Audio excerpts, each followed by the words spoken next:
ꯃꯥꯄꯟ ꯇꯥꯔꯦ ꯁꯤꯐꯥꯎ ꯁꯨꯝ ꯇꯨꯝ ꯂꯩꯕ꯭ꯔꯣ ꯅꯪꯕꯣ ꯁꯤ ꯍꯧꯒꯠꯂꯣ ꯑꯁ ꯐꯃꯨꯡ ꯐꯥꯅꯨꯡꯒꯁꯤꯅ ꯄꯨꯡꯆꯥꯏ ꯆꯥꯏꯗꯅ ꯃꯥꯅ ꯇꯧꯔꯤꯁꯤꯕꯨ ꯀꯩꯅꯣ ꯁꯤꯕꯨ ꯑꯩꯕꯣ ꯍꯩꯃꯥ ꯀꯩꯅꯣ ꯇꯧꯔꯤꯁꯤꯅ ꯍꯧꯒꯠꯂꯣ ꯍꯧꯒꯠꯂꯣ ꯃꯐꯤ ꯃꯔꯣꯟꯒꯁꯤꯅ ꯄꯨꯡꯆꯥꯏ ꯆꯥꯏꯗꯅ ꯊꯝꯃꯤꯁꯤꯕꯨ ꯃꯁꯤꯕꯣ ꯑꯌꯥ ꯃꯪ ꯑꯣꯏ ꯂꯩꯔꯝꯃꯦ ꯑꯁ ꯍꯦ ꯍꯧꯒꯠꯂꯣꯀꯣ ꯊꯦꯡꯉꯕꯅꯤ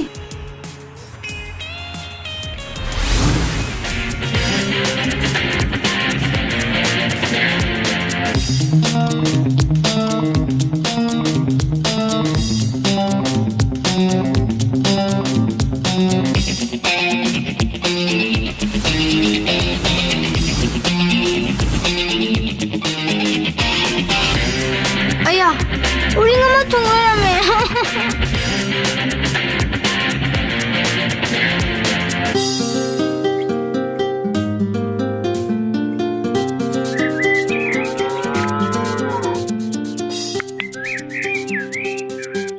ꯍꯦꯜꯂꯣ ꯍꯣ ꯉꯥꯏꯕꯗ ꯋꯥꯔꯦ ꯏꯁꯥꯁꯦ ꯕ꯭ꯔꯦꯇꯤ ꯂꯣ ꯑꯣꯏꯔꯦ ꯇꯠꯇꯣꯔꯦ ꯁꯠ ꯊꯨꯅ ꯂꯥꯛꯑꯣ ꯍꯣꯏ ꯌꯥꯔꯦ ꯌꯧꯔꯛꯇꯣꯔꯦ 이베마 ꯍꯣꯏ ꯌꯥꯔꯦ ꯊꯝꯃꯦ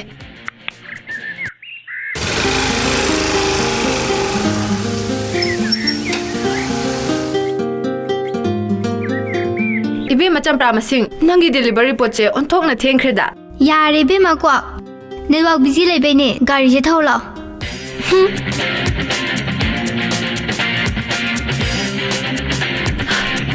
ꯇꯣꯡꯉꯣ ꯁꯠ ꯑꯩ ꯏꯁꯥꯅꯗꯤ ꯌꯥꯗꯤ ꯌꯥꯅꯤꯡꯗꯕꯅꯦ ꯅꯪꯅ ꯒ꯭ꯔꯤꯒ꯭ꯔꯤ ꯇꯛꯄꯗꯨꯗ ꯑꯩ ꯌꯥ ꯇꯥꯝꯅꯤꯅꯦ ꯑꯗꯣ ꯀꯔꯝꯕ ꯔꯦꯁꯇꯨꯔꯦꯟ ꯆꯪꯁꯦ ꯍꯥꯏꯅꯣ ꯐꯥꯔꯣꯏꯗꯧꯕ ꯃꯐꯝ ꯈꯪꯉꯦ ꯂꯥꯛꯑꯣ ꯁꯥꯏ ꯉꯥꯏꯔꯝꯃꯒꯦ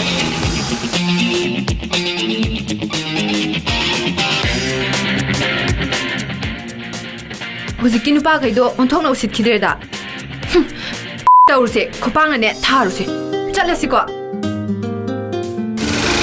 ꯂꯥꯏ ꯊꯧꯔꯤꯁꯤꯗꯤ ꯑꯩꯅꯤꯀꯣ ꯉꯥꯅ ꯃꯁꯥꯅ ꯈꯪꯉ ꯆꯪꯉꯗꯕꯨ ꯂꯥꯏꯕ ꯀꯠꯄ ꯇꯥꯕꯅꯤ ꯇꯧꯕꯤ ꯍꯧꯖꯤꯛ ꯅꯣꯏꯅ ꯍꯥꯏꯕ ꯔꯦꯁꯇꯨꯔꯦꯟꯗꯣ ꯀꯥꯏꯗꯅꯦꯕ ꯀꯩ ꯃꯃꯤꯡ ꯀꯧꯋꯦꯕ ꯄꯂꯦꯝ ꯕꯟꯊꯧ ꯔꯦꯁꯇꯨꯔꯦꯟ ꯍꯥꯏꯕꯅꯦ ꯑꯣ ꯑꯗꯨꯗꯕꯨ ꯆꯪꯉꯗꯤ ꯄꯂꯦꯝ ꯄꯟꯊꯧ ꯑꯗꯨꯝ ꯑꯣꯏꯔꯦ ꯃꯣꯏ ꯌꯥꯝ ꯈꯪꯗ꯭ꯔꯥ ꯑꯗꯨꯗꯤ ꯀꯥꯒꯗꯨꯕꯨ ꯀꯃꯥꯏꯅ ꯇꯧꯒꯦ ꯀꯅꯥꯝ ꯎꯅꯕꯖꯥꯠ ꯅꯠꯇꯦ ꯑꯝꯇ ꯎꯅꯕꯖꯥꯠ ꯅꯠꯇꯦ ꯑꯗꯨꯗꯤ ꯌꯥꯝ ꯅꯨꯡꯉꯥꯏꯗꯧ ꯃꯥꯜꯂꯤꯕꯨ ꯃꯥ ꯈꯪꯉꯦ ꯃꯥꯗꯤ ꯃꯥ ꯌꯥꯝ ꯈꯪꯉꯦ ꯃꯤ ꯃꯥꯗꯤ ꯍꯥꯟꯅ ꯑꯦꯛꯁꯄꯤꯔꯤꯌꯦꯟꯁ ꯐꯖꯅ ꯂꯩꯔꯖꯥꯠꯅꯤ ꯃꯥ ꯐꯖꯅ ꯈꯪꯉꯦ ꯀꯩꯅꯣꯝ ꯆꯠꯈ꯭ꯔꯦ ꯅꯨꯡꯉꯥꯏꯕ ꯌꯥꯝ ꯄꯥꯝꯕ꯭ꯔꯥ ꯅꯣꯏꯅ ꯎꯔꯤꯁꯦ ꯑꯗꯨꯗꯅꯤꯅꯦ ꯃꯁꯛꯁꯤꯡꯁꯤꯒ ꯑꯇꯣꯞꯄꯁꯤꯡꯁꯤꯗꯤ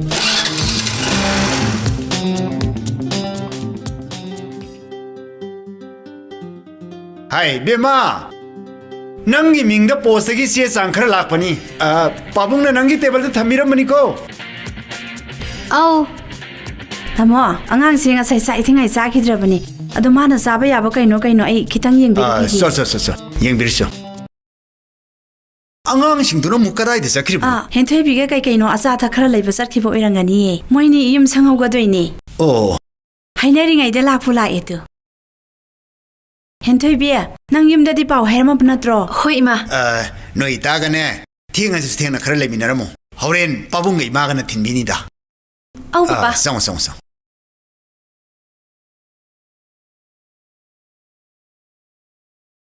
ꯅꯪꯒꯤ ꯈꯥꯎꯁꯤꯃꯗꯤ ꯊꯥꯎ ꯌꯥꯗꯦꯅꯦ ꯍꯥ ꯃꯅꯤ ꯃꯆꯥꯗꯣ ꯈꯪꯕ꯭ꯔꯅ ꯀꯅꯥꯅꯣ ꯃꯅꯤ ꯃꯆꯥꯕꯣ ꯑꯁ ꯈꯪꯗ꯭ꯔꯕꯣꯍꯦ ꯀꯨꯆꯨꯒ ꯃꯨꯕ ꯁꯛꯀ ꯐꯖꯕꯗꯣ ꯀꯨꯆꯨ ꯃꯨꯕ ꯍꯥꯏꯁꯤ ꯑꯣ ꯀꯣꯛꯐꯥꯏꯗꯣ 이씨 ꯑꯗꯨꯕꯨ ꯔꯥꯁꯤ ꯂꯩꯕ ꯀꯥꯏꯅ ꯑꯩ ꯅꯪꯉꯣꯟꯗ ꯁꯛ ꯐꯖꯩ ꯀꯥꯏ ꯍꯥꯏꯈ꯭ꯔꯒꯦ ꯀꯩꯅꯣ ꯅꯪꯅ ꯃꯥꯕꯨ ꯃꯁꯛ ꯐꯖꯩ ꯀꯥꯏꯅ ꯍꯥꯏꯗꯨꯅ ꯑꯗꯣ ꯁꯛ ꯐꯖꯩꯕꯨ ꯐꯖꯩ ꯍꯥꯏꯕꯩ ꯋꯥꯅꯤ ꯀꯩꯅꯣ 이모 ꯑꯩꯗꯤ ꯅꯣꯛꯅꯤꯡꯕꯅ ꯁꯤꯔꯦ ꯌꯥꯔꯦꯗ ꯋꯥꯔꯦꯗ ꯌꯥꯝ ꯍꯦꯟꯖꯤꯜꯂꯛꯑꯗꯤ ꯈꯥꯕꯩ ꯆꯥꯖꯅꯤ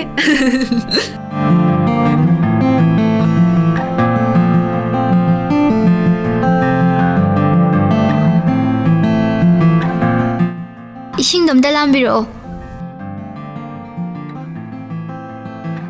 ꯀꯔꯤ ꯍꯥꯏꯔꯛꯏꯅꯣ ꯃꯥꯅ ꯑꯁ ꯃꯥ ꯍꯥꯏꯅꯦ ꯁꯅꯥ ꯃꯆꯥꯒꯅꯦ ꯅꯣꯏꯕꯥꯅꯤꯁꯦ ꯑꯣꯏꯕꯨ ꯑꯣꯏꯅꯒꯗ꯭ꯔꯣ ꯀꯥꯏꯅ ꯄ꯭ꯔꯤꯄꯦꯗ ꯑꯣꯏ ꯂꯩꯔꯝꯗꯅ ꯁꯅꯥ ꯃꯆꯥꯗꯣ ꯀꯥꯏꯅ ꯍꯥꯏꯔꯛꯏꯕ ꯑꯗꯨꯗꯅꯦ ꯔꯤꯆꯥꯔꯖ ꯂꯣꯏꯒ꯭ꯔꯗꯤ ꯐꯔꯛ ꯇꯥꯖꯅꯤ ꯍꯥꯏꯔꯛꯄꯗꯅꯦ ꯑꯩꯅ prepaid oigera postpaid oigera lifetime gi unlimited recharge yauzabado kaina hairamiba adudane mamai ga do ngaksang ngang lehoriba इस सोनो सिदी होरी चास लोइजरबसु बेलिटिटी पुंसिगी लोइजरोई नेटवर्क कोक नुंगारक्ट्रगना सिम कार्ड अनौबा अमा कोक सिंदो लोरे कइनो कोक हारमसु याबसिबु अपंगसिदी अदो सनामाचानो एनी कमाइन तौरगे chawkhre kaino ए कइनो चौख्रेदे aina ne kanna chawkhraba mase ai punsi gi thadok panga maroye aina ne pula pharaga ne pungsum sum khrabani aduga ne aingonde hen bisu amta leite aina hoji ma phara thamise udraba ओ अदो हकचबदा खुथादा बसे नुंगदि नुंगाइबनी हेंजिन मलसु दाफामदि लेहौबनिको adubudi aina hena khangida amonba nungaiba phamungda tumbase yamdi nungaibane bu adubu hawgatpadi pahengamdabani as kandese facebook amta paige अदो हेंथोइबे आई dongle recharge याउदिए as bit yam laite boring yam chui mapana korisira युम संगमो हारगो कमाय मपान थोक्तुइनो ए ngaiko wa ma leire nanga da phamamuko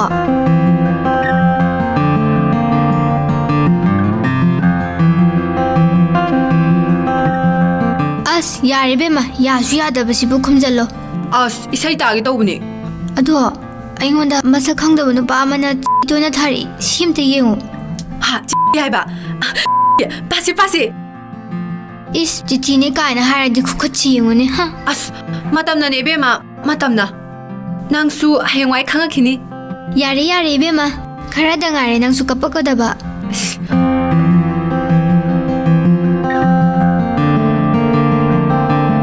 kaino sibo se paro yengchengsi yasi lodri fauba mathang manaw naina pabiu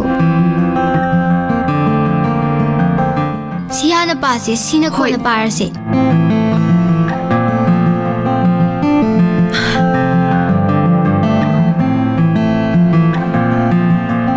ma yame as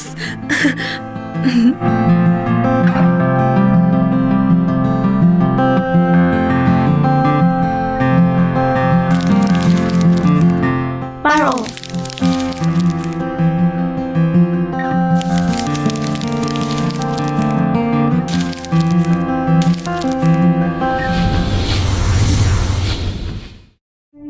ai kumja lising amaga chamapan hompu marigi mars kungama thoida poi aigi fokna famlam damna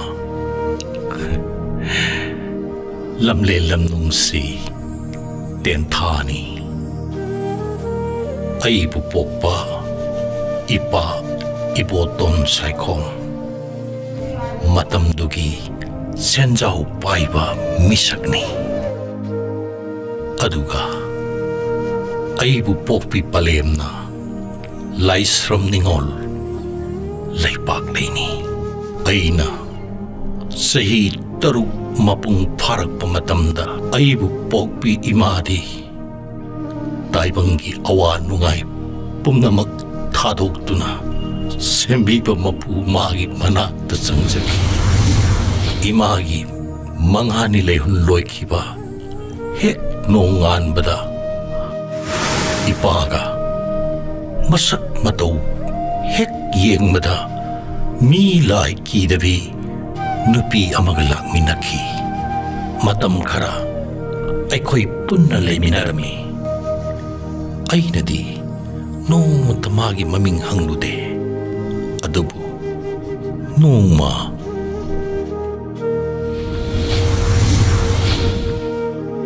ngasai makai aina angang oidna wakhal mamlurabasu aishu thawai palibanina hojik tada khangai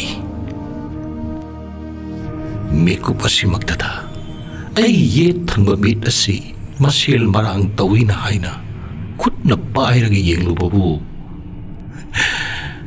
pina sorpo oiramle aigi iming Pari Saikong. Pari Saikong. Pari Saikong. 1979. Aiga Lerika. Iyan hana tengna kiba namit ni. September gi tarik. Taraga mari. Matamduda ay. Isagi sahi. Taraga mga. Mapung chap chana par. Bungo nong thoa. 땅아 랭신 밀어 Hoi hoi, yani. 시대 펌비요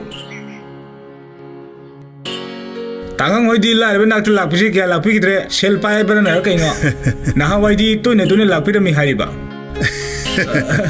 아이기 낙들 락피시 달라브라 거이노 Hoi hoi, tumida. 아두네바 땅아나 라이시슈 셀 매암도 탐맘리테다나 우pu 어쩌고바 전신에 라이오리니 Hoi hoi. Manipur lay sen sing se angon da loi ni lay ra bani ne aduna bo upu asau bam tang san ye na lai ni bu phagi ni ko awoi ba na te ko 까리보 ha phagi tau ne ba 땅아나 ngasi khanghulduna aigi nakte lengthokpirpasibu hera chanu pi gi lai show pa na ba idana ko gi chokki ma ga table ma ga chan ga da ba ada 오호 ibu nak ta lai ni ne 아두기부 당강 락피드레스 앙앙 먹고 타라가 아둠 야바시부 hoi da chanu pi se yamna se ma gi apamba si hek tok dra ga di hek sau bu gum ba ma adu ma sa pu la am ni 오 마사가 락느니 해봐 yauri 오 아무도 걱정미로우바 hoi koksinge gari karamanung lai pu pau ni ne bema Aidi ngasai makai sel paiba tangang amadi kakanung tholga wari sanaribadu thawina tasilude adubu asuk ning tv asuk yamna ingbi laigi masaga hainabadu asumna to basala 나 야우리 데이디 캉우드래 아이디 꾸이니 밤말로래 라오 상월라 se nang kakanung thon da ne isa pa mo to loi na hairo machu ma men da gi size da gi pak pa chaw da gi eri phajana ba do isa pa mo to nang kakanung thon da hairo 이자기 디네 이자나 빠바도 푸리 뚜바동네 올라가네 가가나 반자나 셈다라동 파리야 세 이비 마시게네 마기 빠바도 거리는 또 파자나 올라가네 세미나로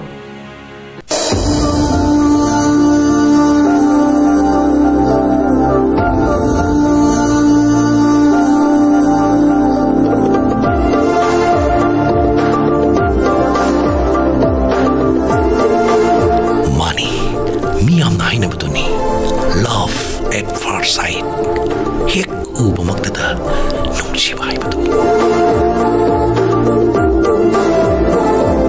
aina sahi tara mga mapung parakpasida nupi amaga asok nang nanagsin na duna wari sana ragtri nang sodi soro ra ko 소리를 로이자는 게 Baba, ibema lora bra 로라 ado nang soro re haira bani na haying pung manga da soi da pi da ba ya da 송초이 소리 땅강 이소리 pare lao sas lao 파레 아이솜 레자 그러게 이히 베마 낭기민 강하우드니까 까보 Larry kaway kaka. o magi maming lady minga sakchuga kayada sana kraba karigino mana ming hairambada aingonda yenglam libadi ai bu pokpa ima ipa ningsingduna ai no mutamilu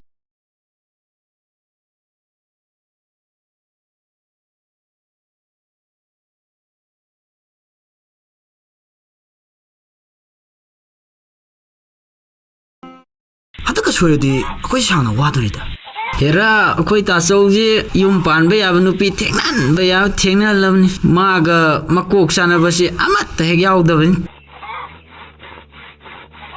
ado hadaki sidine fa ni khangde foil ni khangde ite meta or dong kana pu thang am de no chak su thong thau su sum suan pu thang am bote da nupi wa janing gre da koi ni nupi yoramadi numin mari mangani do ju potha lambi sim ni de no sloi loi de po chin chin pan de le jer mo di yong ne nu pong phum da ro su kana da ne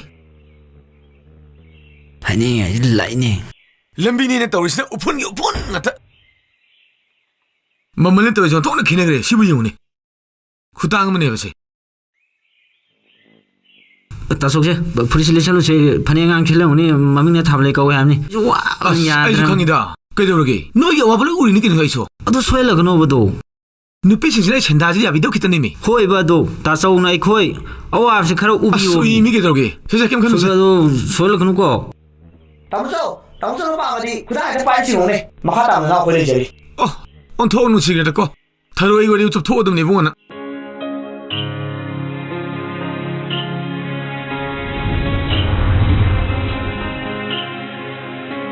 ꯍꯦꯝꯕ ꯑꯩꯒꯤ ꯃꯤꯡꯗꯤ ꯂꯩꯔꯤꯛ ꯀꯧꯏ ꯊꯥꯕꯜꯂꯩ ꯀꯧꯗꯦ ꯑꯩꯁꯨ ꯊꯥꯕꯜꯂꯩ ꯀꯧꯕꯤ ꯑꯃ ꯊꯦꯡꯅ ꯂꯥꯛꯄꯅꯦ ꯑꯣ ꯐꯅꯦꯛ ꯑꯉꯥꯡꯕ ꯁꯦꯠꯂꯝꯅꯤ ꯍꯥꯏꯕꯗꯨꯗ ꯑꯣ ꯎꯅꯕꯤꯔꯨꯔꯣ ꯑꯗꯨꯗꯤ ꯒꯨꯗ ꯂꯛ ꯍꯣꯏ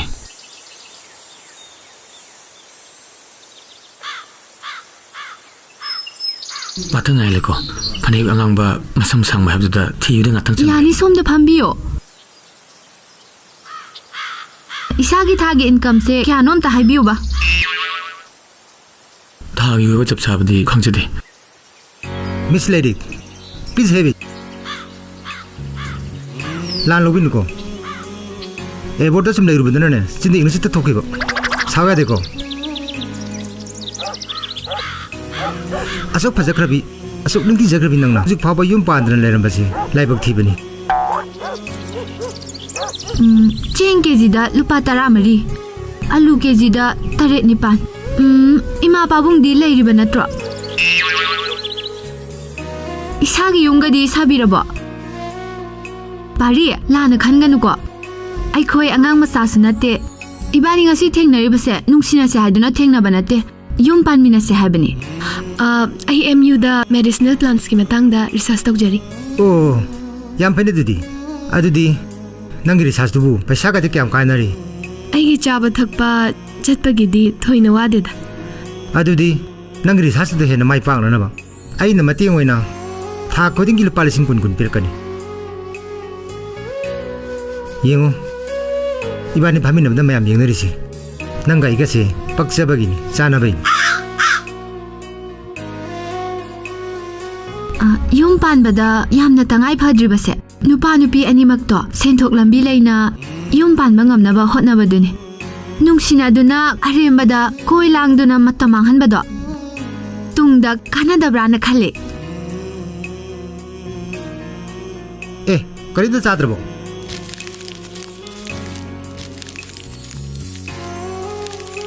ꯁꯦ ꯑꯩ 이렇게 야니다 아이 좀 ලꯧꯒꯦ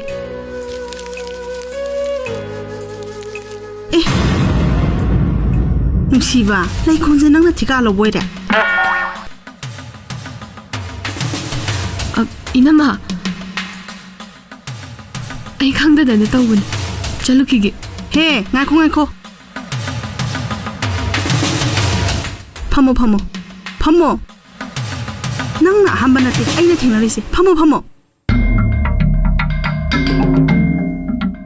ꯁꯦꯜ ꯄꯥꯏꯕ ꯎꯕ ꯌꯥꯗꯕꯤ ꯌꯨꯝ ꯄꯥꯜꯂꯕꯅꯤ ꯈꯪꯅ BPꯒꯤ ꯒꯨꯂꯤꯁꯤꯐꯥꯎ ꯆꯥꯕ ꯍꯦꯛ ꯀꯥꯎꯖꯩꯅꯦ ꯁꯦ ꯅꯦꯍꯥ ꯀꯥꯊꯣꯛꯁꯦ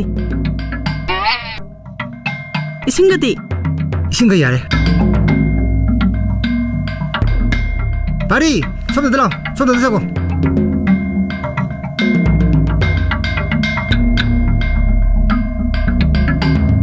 바리 짱오 손다 라고 너희 때는 난 로기 도래고 아따싱도 칭도 너네 때문에 땅땅 칭도 봐 ꯇꯧꯅꯨ ꯄꯥꯔꯤ ꯃꯤꯒꯤ ꯃꯇꯦꯡ ꯄꯥꯡꯕ ꯍꯥꯏꯕꯁꯦ ꯄꯟꯈꯩ ꯈꯔꯗꯤ ꯂꯩꯕꯅꯤ 이베마시부 ꯅꯪꯒꯤ ꯅꯨꯄꯤꯅꯦ ꯍꯥꯏꯕꯗ ꯑꯩꯅ ꯊꯥꯖꯈꯤꯗ꯭ꯔꯣ ꯑꯁꯦꯡꯕꯅꯦ ꯃꯥꯒꯤ ꯅꯨꯄꯥꯅꯦ ꯏꯪ ꯇꯞꯄ ꯃꯣꯡ ꯍꯥꯗꯕ ꯃꯤꯉꯣꯟꯗ ꯂꯥꯟꯖꯗꯕ ꯃꯔꯨꯞ ꯑꯃꯒꯤ ꯃꯇꯦꯡ ꯃꯇꯝ ꯄꯨꯝꯕꯗ ꯄꯥꯡꯕ ꯃꯥꯒꯨꯝꯕ ꯑꯃ ꯑꯩꯒꯤ ꯅꯨꯄꯥ ꯑꯣꯏꯅ ꯐꯪꯖꯕꯁꯦ ꯑꯩꯒꯤ ꯂꯥꯏꯕꯛ ꯐꯕꯅꯤ ꯑꯗꯣ ꯏꯅꯝꯃ ꯍꯤꯗꯥꯛ ꯆꯥꯔꯒ ꯑꯌꯥꯝꯕ ꯂꯩꯅꯥꯗꯤ ꯂꯣꯏꯅ ꯐꯕꯅꯤ ꯑꯗꯨꯕꯨ ꯃꯤꯑꯣꯏꯕꯒꯤ ꯂꯝꯆꯠ ꯁꯥꯖꯠꯇꯤ ꯍꯤꯗꯥꯛ ꯐꯅ ꯆꯥꯔꯕꯁꯨ ꯍꯣꯡꯗꯣꯛꯄ ꯉꯝꯗꯕꯅꯤ ꯀꯔꯤ ꯅꯪꯅ ꯍꯥꯏꯁꯦ ꯀꯩꯅꯣ ꯅꯪꯅ ꯍꯥꯏꯁꯦ ꯀꯩꯅꯣꯕ ꯀꯅꯥꯗꯅꯣꯕ ꯅꯪꯅ ꯍꯥꯏꯁꯦ ꯀꯩꯗ ꯁꯤꯕꯣ ꯆꯥꯡ ꯊꯛꯅꯕꯁꯤ ꯂꯣꯏ ꯊꯣꯡꯍꯧꯅꯕ꯭ꯔꯣ ꯁꯤꯕꯣ ꯆꯥꯎꯈꯠꯇ ꯃꯤꯁꯤꯡꯁꯤꯗꯤ ꯂꯥꯛꯑꯣ ꯆꯠꯁꯤꯔꯣ 헤헤헤 말거리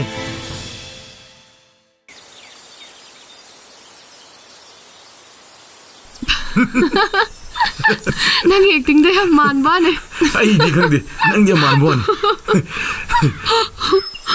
ꯈꯨꯠꯁꯦ ꯊꯥꯗꯣꯛꯄ ꯌꯥꯗ꯭ꯔꯤꯕꯣ? ꯑꯣ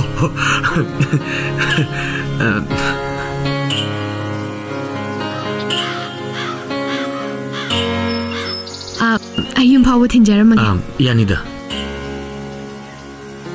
ꯉꯁꯥꯏ ꯅꯨꯄꯥꯗꯣ ꯀꯩꯕ ꯃꯃꯤꯡꯗꯣ? ꯍꯧꯖꯤꯛꯀꯤꯗꯣ. ꯍꯦꯝꯕ. ꯅꯪ ꯃꯥꯒ ꯀꯃꯥꯏꯅ ꯈꯪꯅꯔꯝꯃꯤꯅꯣ? ꯃꯥꯒꯤ ꯌꯨꯝꯒꯤ ꯊꯣꯡ ꯊꯣꯡꯒ ꯆꯟꯕꯤꯈꯤꯕꯅꯤꯗ ꯑꯩꯅ. ꯑꯗꯨꯒꯤ ꯁꯦꯟ ꯈꯔ ꯂꯩꯍꯧꯕ. ꯑꯣ. ꯀꯌꯥꯃꯨꯛꯅꯣ ꯍꯥꯏꯁꯤꯕꯣ? ꯌꯥꯝꯗꯦꯗ 10,000ꯃꯨꯛꯇꯅꯤꯗ. ꯍꯌꯦꯡ ꯍꯪꯆꯤꯠ ꯄꯤꯔꯒꯦꯅ ꯁꯨꯝ ꯇꯧ ꯂꯩꯔꯕ. ꯑꯗꯣ ꯃꯤꯗꯤ ꯌꯥꯝ ꯐꯕꯅꯦ ꯃꯥꯁꯦ.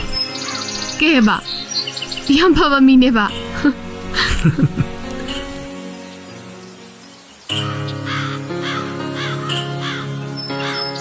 ꯀꯩꯅꯣ ꯅꯪ 이두보? 그치 못해다. 소리.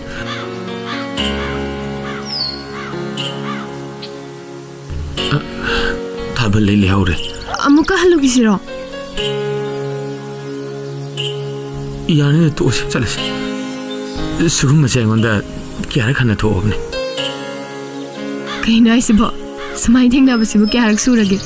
바부 바로버디 양 카이디 따르마라이.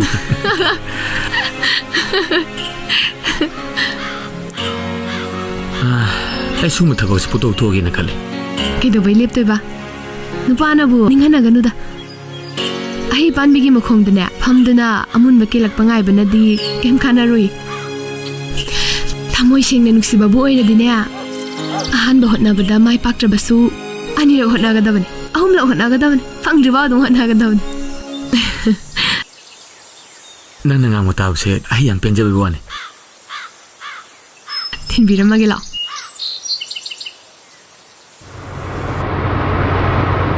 भर अरे ले और को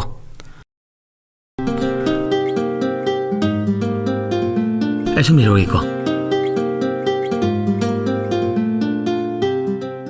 तू 진짜 들어봐 아마네 담죠 싫어 답을 내지 담죠 아시지 말래 뭐콩고 동 라이지디 너팀이 레군 탱나보네 봐 말래 거왜 봐 담죠 가이드 틸레게라 레군 팅나게 팅나로라 이때 뭐 쓰시나 뭐시 ke chale dadi 어 뭐노 어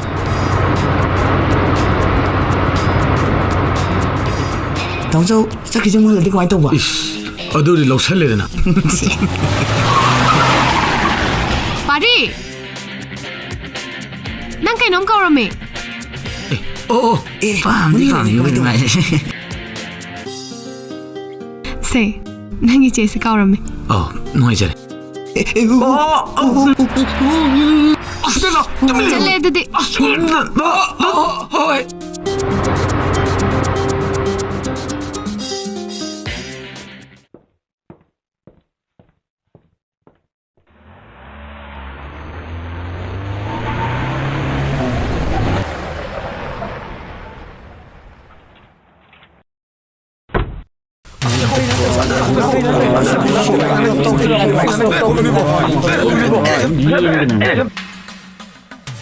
nangi ngarang hem bai do adale tu pari su yauri ni kaino nang nang thinai dubu nupa ani ro si wari se nang khangaroi se changuslo 파리 타도 야 민쯤 담어 아가씨 좀 사오래 시아바 부터 좀 빌어와 비례동네 나니 나고 못 건디고도 아이 니 나고 부탁을래 아스 담어 어디게 간대 담어 사도 좀 아들 담어 그 강비오 아도 아이 슬라이세 포부샤 싱세 아이 건데기 뭐인데 pesa 포기 빌래 아두 로기 라이네고 뭐 살라 우너러거네 나고 비사도 비례동 담어 숨비려 소이도는 비례동 아가씨 뜻이 사오래 야래 타도 야 미나 팀이 담어 소이도 이거 담어 라 지금 무슨 라오네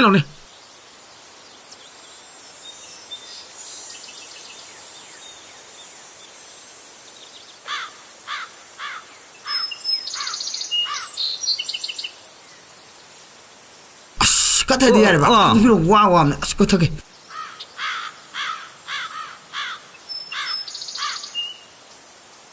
pari ai ningsingi bo leirik 닝싱이 퐁 nangi sale dadi pithor aba 아스 방디다 마 더벅이 찔린 떠올래 아두는 시기더미나 ai di sidari sa story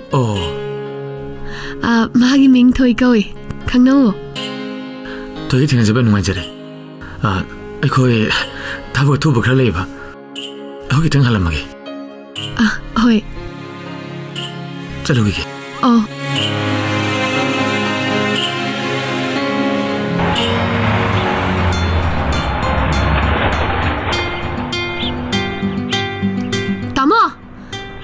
ꯇꯥꯃꯣ ꯁꯣꯝꯗ ꯑꯩ ꯉꯁꯥꯏꯗꯒꯤ ꯇꯥꯃꯣ ꯉꯥꯏꯔꯝꯃꯤꯅꯦ ꯑꯩꯁꯨ ꯅꯪ ꯊꯤꯔꯝꯃꯤꯅꯤ ꯍꯧꯖꯤꯛ ꯑꯗꯨꯗꯤ ꯑꯁꯥꯏꯕꯧꯗ ꯆꯠꯂꯒ ꯋꯥꯔꯤ ꯑꯝꯇ ꯁꯥꯟꯅꯃꯤꯟꯅꯧꯁꯤꯔꯥ ꯆꯠꯁꯦ ꯑꯗꯨꯗꯤ ꯁꯨꯝ ꯆꯠꯁꯦ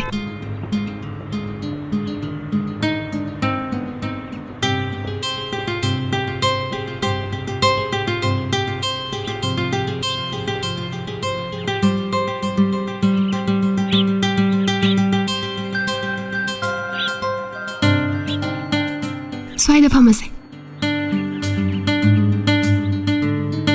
ꯂꯩꯔꯤꯛ ꯑꯁꯤꯒꯨꯝꯕ ꯊꯕꯛ ꯑꯃ ꯅꯪ ꯇꯧꯔꯛꯄꯁꯦ ꯌꯥꯝ ꯆꯥꯎꯊꯣꯛꯆꯅꯤꯡꯉꯥꯏꯅꯤ ꯏꯃꯥ ꯂꯩꯕꯥꯛꯄꯨ ꯁꯛ ꯇꯥꯛꯄ ꯉꯝꯕ ꯂꯩꯔꯤꯛ ꯅꯪꯒꯤ ꯁꯦꯜꯒꯤꯅꯦ ꯃꯇꯦꯡ ꯑꯩꯅ ꯂꯣꯏꯅ ꯄꯥꯡꯒꯅꯤ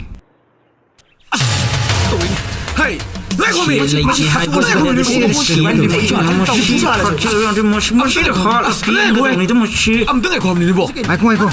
ꯅꯣꯏ ꯁꯤꯗ ꯀꯩꯗꯧ ꯂꯩꯅꯣ ꯄꯩꯁꯥꯗꯣ ꯉꯥꯛꯇꯪ ꯂꯩꯔ ꯄꯤꯒꯦ ꯍꯥꯏꯔꯤꯁꯤꯔꯣ ꯃꯥꯗꯤ ꯀꯩꯗꯧꯕꯁꯤꯕꯣ ꯇꯥ ꯇꯧꯅꯤ ꯍꯥꯏꯔꯦ ꯑꯩꯅ ꯇꯥꯃꯣꯕꯨ ꯉꯁꯥꯏ ꯁꯦꯜꯒꯤ ꯃꯇꯦꯡ ꯄꯥꯡꯕꯤꯅꯤ ꯍꯥꯏꯈꯤꯗꯥꯏꯅꯦ ꯃꯣꯏꯒꯤ ꯑꯋꯥꯠꯄ ꯁꯦꯜꯗꯣ ꯄꯤꯈ꯭ꯔꯣꯗꯅ ꯑꯗꯨ ꯐꯔꯛ ꯇꯥ ꯇꯧꯅꯤ ꯄꯥꯔꯤ ꯅꯪꯒꯤ ꯐꯤꯛꯃꯟꯕꯁꯤ ꯄꯤꯒꯦ ꯀꯩꯗꯧꯔꯒꯦ ꯌꯥꯔꯦ ꯑꯩ ꯄꯤꯒꯦ ꯀꯩꯗꯧꯔꯒꯦ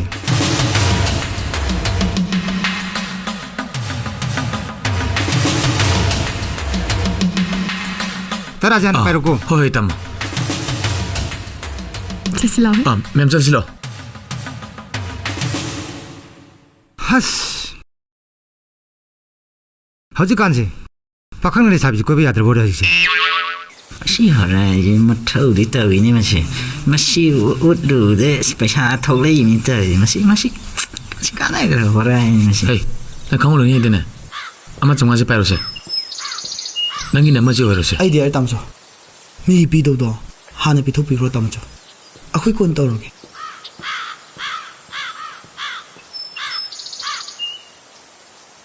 ꯏꯆꯦ ꯑꯩꯈꯣꯏꯅ ꯍꯣꯠꯅꯕꯤꯕꯗꯒꯤ ꯃꯇꯝ ꯀꯨꯏꯅ ꯐꯪꯗꯕ ꯄꯩꯁꯥꯗꯣ ꯉꯁꯤꯗꯤ ꯐꯪꯖꯔꯦ ꯀꯩꯅꯣꯝꯇ ꯆꯥꯃꯤꯟꯅꯈꯤꯁꯤꯕ ꯏꯆꯦ ꯍꯣꯏ ꯀꯦꯟꯇꯤꯟꯗ ꯆꯥꯎꯔꯁꯦ ꯑꯣ ꯁꯣꯝꯗ ꯇꯥꯃꯣꯆꯧ ꯀꯩꯅꯣ ꯂꯧꯋꯦ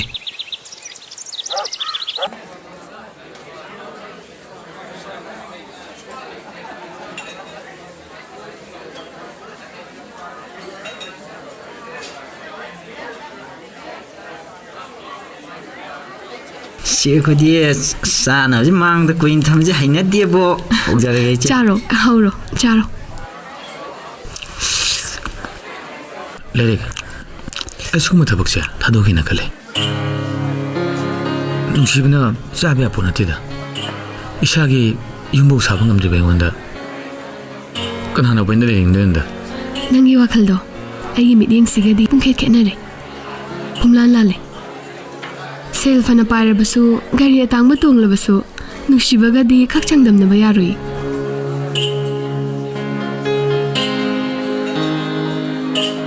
ꯂꯥꯏꯔꯤꯛꯀꯤ ꯋꯥꯔꯤ ꯌꯥꯅꯤꯡꯗꯕꯗꯤ ꯅꯠꯇꯦ ꯑꯗꯨꯕꯨ ꯂꯥꯏꯔꯤꯛ ꯑꯩꯈꯣꯏꯗꯤ ꯋꯥꯠꯇ ꯄꯥꯗꯅ ꯍꯧꯔꯛꯏ ꯑꯄꯥꯝꯕ ꯈꯨꯗꯤꯡꯃꯛꯁꯨ ꯐꯪꯉꯛꯏ ꯑꯗꯨꯕꯨ ꯑꯩꯈꯣꯏꯗꯤ ꯑꯋꯥꯠꯄꯗꯅ ꯁꯔꯨꯛ ꯑꯣꯏꯔꯛꯏ ꯑꯅꯤꯡꯕ ꯑꯄꯥꯝꯕ ꯑꯃꯇꯁꯨ ꯄꯥꯡꯊꯣꯛꯄ ꯉꯝꯃꯛꯇꯦ ꯑꯩꯅ ꯉꯁꯤ ꯒꯥꯔꯤ ꯑꯃ ꯇꯣꯡꯕ ꯉꯝꯂꯤꯕ ꯇꯣꯂꯣꯞ ꯃꯆꯥ ꯑꯃ ꯆꯥꯕ ꯐꯪꯖꯔꯤꯕꯁꯦ ꯑꯩꯒꯤ ꯍꯣꯠꯅꯖꯃꯟꯅꯅꯦ ꯅꯪꯁꯨ ꯍꯣꯠꯅꯕ ꯌꯥꯏꯅ ꯋꯥꯈꯜ ꯌꯥꯝꯅ ꯆꯥꯎꯅ ꯈꯜꯂꯨ ꯑꯩꯈꯣꯏꯁꯦ ꯃꯤꯒꯤ ꯃꯤꯅꯤ ꯑꯗꯨꯝ ꯆꯞ ꯃꯥꯟꯅꯩ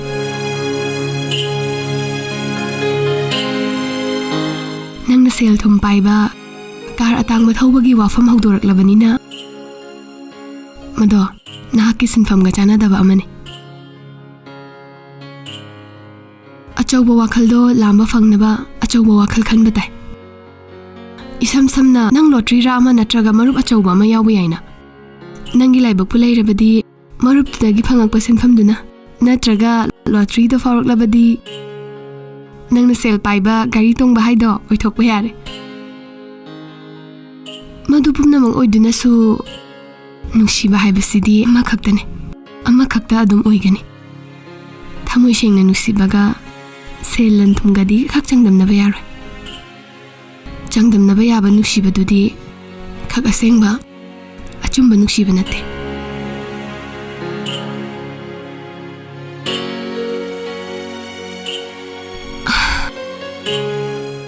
ꯆꯠꯂꯝꯃꯒꯦꯀꯣ ꯂꯩꯔꯦ ꯉꯥꯏꯈꯨꯑꯣ ꯀꯩꯝꯇ ꯈꯜꯂꯨꯅꯨꯁꯦ ꯑꯩ ꯌꯥꯎꯔꯤꯁꯤꯗꯤ ꯑꯩꯒ ꯆꯥꯃꯤꯟꯅꯁꯦ ꯍꯣꯏ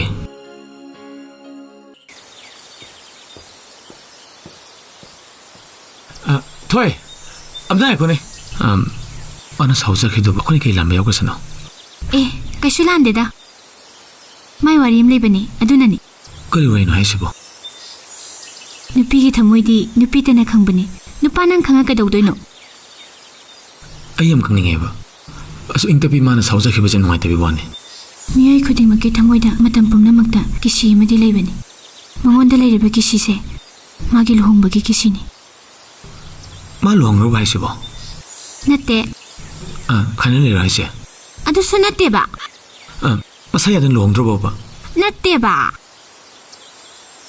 ꯃꯥꯏ ꯂꯨꯍꯣꯡꯕ ꯅꯨꯃꯤꯠꯇꯅꯦ ꯕꯣꯔꯗꯣ ꯑꯦꯛꯁꯤꯗꯦꯟ ꯊꯣꯛꯑꯦ ꯍꯥꯏꯕ꯭ꯔꯥ ꯃꯀꯣꯛꯇ ꯁꯣꯛꯑꯦ ꯍꯥꯏꯕ꯭ꯔꯥ ꯑꯗꯩ ꯕꯣꯔꯗꯣ ꯑꯗꯨꯝ ꯂꯥꯛꯈꯤꯗ꯭ꯔꯤ ꯂꯨꯍꯣꯡꯕꯗꯣ ꯑꯗꯨꯝ ꯀꯥꯏꯈ꯭ꯔꯦ ꯑꯁꯦꯡꯕꯩꯅ ꯍꯪꯉꯤꯁꯦ ꯑꯩꯉꯣꯟꯗ ꯐꯥꯒꯤ ꯇꯧꯕꯤꯅꯣꯕ ꯅꯪ ꯑꯩꯅ ꯉꯥꯡꯉꯤꯁꯦ ꯐꯥꯒꯤꯅꯦꯅ ꯈꯜꯂꯤꯕ꯭ꯔꯥꯕ ꯐꯔꯦ ꯐꯔꯦ ꯑꯗꯨꯗꯤ ꯑꯩ ꯑꯁꯦꯡꯕ ꯋꯥꯔꯤꯗꯨ ꯂꯤꯔꯒꯦ ꯂꯩꯔꯤꯛ ꯀꯆꯤꯡꯈꯩꯒ ꯁ꯭ꯀꯨꯜ ꯑꯃꯗꯤ ꯀꯣꯂꯦꯖ ꯄꯨꯟꯅ ꯇꯝꯃꯤꯟꯅꯔꯛꯏ ꯃꯈꯣꯏ ꯑꯅꯤ ꯌꯥꯝꯅꯁꯨ ꯅꯨꯡꯁꯤꯅꯖꯩ ꯒ꯭ꯔꯦꯖꯨꯑꯦꯁꯟ ꯂꯣꯏꯔꯕ ꯃꯇꯨꯡꯗ ꯃꯈꯣꯏ ꯑꯅꯤ ꯂꯨꯍꯣꯡꯅꯕ ꯃꯇꯝ ꯂꯦꯞꯅꯔꯦ ꯑꯗꯨꯕꯨ ꯂꯥꯏꯕꯛ ꯊꯤꯕ ꯊꯧꯗꯣꯛꯇꯒꯤ ꯆꯤꯡꯈꯩ ꯑꯦꯛꯁꯤꯗꯦꯟꯅꯤ ꯍꯥꯏ ꯃꯀꯣꯛꯇ ꯁꯣꯛꯑꯦ ꯍꯥꯏ ꯂꯨꯍꯣꯡꯕꯗꯣ ꯑꯗꯨꯝ ꯂꯥꯛꯈꯤꯗ꯭ꯔꯦ ꯃꯥꯏ ꯃꯔꯝꯗ ꯅꯪꯅ ꯌꯥꯝ ꯍꯪꯉꯤꯁꯦ ꯅꯪ ꯃꯥ ꯄꯥꯝꯖꯜꯂꯛꯄꯩꯗꯤ ꯅꯠꯇꯦꯀꯣ ꯀꯥꯏꯗꯩꯅꯣꯗ ꯏꯆꯝ ꯆꯝꯕ ꯑꯩꯈꯣꯏꯅ ꯃꯥꯏ ꯄꯥꯝꯃꯤꯇꯤ ꯂꯩꯖꯗꯦꯗ ꯑꯦ ꯅꯪꯕꯨ ꯀꯅꯥꯅ ꯏꯆꯝ ꯆꯝꯃꯦ ꯍꯥꯏꯕ ꯀꯩꯅꯣꯝ ꯌꯥꯎꯔꯤꯅꯦ ꯅꯪꯉꯣꯟꯗ ꯅꯣꯏꯅꯤꯗꯤ ꯌꯥꯝꯅꯕꯨ ꯆꯥꯅꯔꯤꯅꯦ ꯑꯁꯦꯡꯕꯒꯤꯔꯣ ꯍꯥꯏꯁꯦ ꯑꯁ ꯆꯠꯂꯣꯍꯦ ꯅꯪꯅ ꯂꯩꯃꯥꯏꯗ ꯃꯥꯅ ꯅꯣꯡꯊꯛꯇ ꯀꯌꯥꯝ ꯈꯦꯠꯅꯔꯤꯅꯣ ꯌꯦꯡꯉꯨꯅꯦ ꯋꯥꯈꯜ ꯌꯥꯝ ꯈꯜꯂꯨꯅꯨꯀꯣ ꯅꯨꯄꯥꯅ ꯑꯩꯈꯣꯏꯅ ꯇꯧꯔꯤꯁꯦ ꯅꯨꯡꯁꯨ ꯅꯨꯡꯁꯤꯗꯅ ꯅꯨꯡꯁꯤꯕ ꯁꯥꯖꯅꯕ ꯍꯩꯕ ꯑꯗꯨꯒ ꯅꯨꯄꯤ ꯑꯩꯈꯣꯏꯅ ꯅꯨꯡꯁꯤꯔꯒ ꯅꯨꯡꯁꯤꯗꯕ ꯁꯥꯕ ꯍꯩꯕ ꯀꯣꯏꯅꯔꯅꯤ ꯈꯪꯅꯔꯅꯤ ꯂꯨꯍꯣꯡꯉꯝꯗꯥꯏꯗꯅ ꯃꯥꯡꯈ꯭ꯔꯅꯤ ꯑꯩ ꯑꯗꯨꯝꯕ ꯅꯠꯇꯦꯌꯦ ꯑꯩ ꯄꯨꯟꯁꯤꯕ ꯅꯨꯡꯁꯤꯅꯒꯤꯅꯤꯌꯦ ꯃꯥꯅ ꯌꯥꯕ꯭ꯔꯣꯏꯗꯣꯏꯅ ꯀꯤꯕꯩ ꯋꯥꯅꯤ ꯑꯣꯏꯔꯔꯣꯏꯌꯦ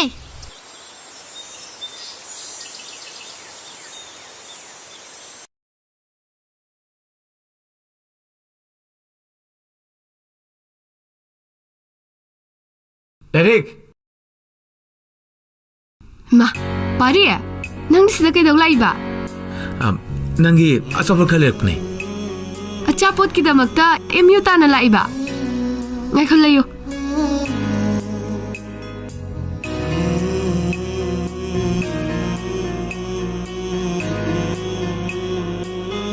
ꯀꯗꯥꯏꯅꯣ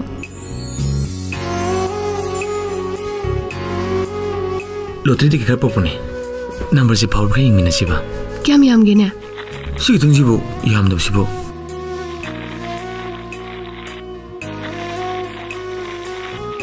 ꯑꯁꯨꯛ ꯌꯥꯝꯕꯁꯤꯗꯤ ꯀꯥꯏꯗꯩ ꯁꯦꯜꯅ ꯂꯩꯔꯤꯅꯣ ꯅꯪꯕꯣ ꯅꯍꯥꯟ ꯅꯣꯡꯃ ꯅꯪꯅ ꯂꯣꯇꯔꯤ ꯇꯤꯀꯦꯠ ꯀꯧ ꯍꯥꯏꯗꯨꯗꯤ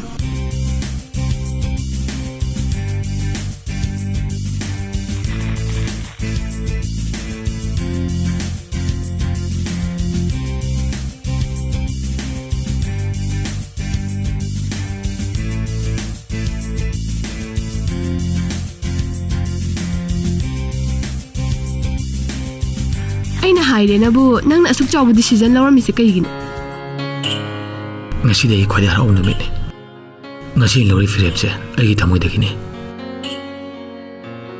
ꯇꯥꯏꯕꯪꯄꯥꯟ ꯑꯁꯦ ꯅꯦꯆꯔ ꯑꯁꯦ ꯋꯥꯍꯪ ꯄꯥꯈꯣꯡꯗꯅ ꯕꯤꯛ ꯊꯟꯕꯅꯤ ꯃꯁꯤ ꯌꯦꯡꯗꯨꯅ ꯂꯩꯔꯤꯕ ꯑꯩꯈꯣꯏꯁꯨ ꯑꯟꯁꯔ ꯊꯤꯔꯤꯕꯅꯤ ꯄꯥꯈꯨꯝꯁꯤꯡꯗꯨꯕꯨ ꯐꯪꯕ ꯉꯝꯕ ꯃꯤꯑꯣꯏ ꯁꯤꯡꯗꯨꯕꯨꯅꯤ ꯉꯁꯤ ꯑꯩꯈꯣꯏꯅ ꯑꯆꯧꯕ ꯃꯤ ꯍꯥꯏꯅ ꯍꯥꯏꯅꯔꯤꯕꯁꯦ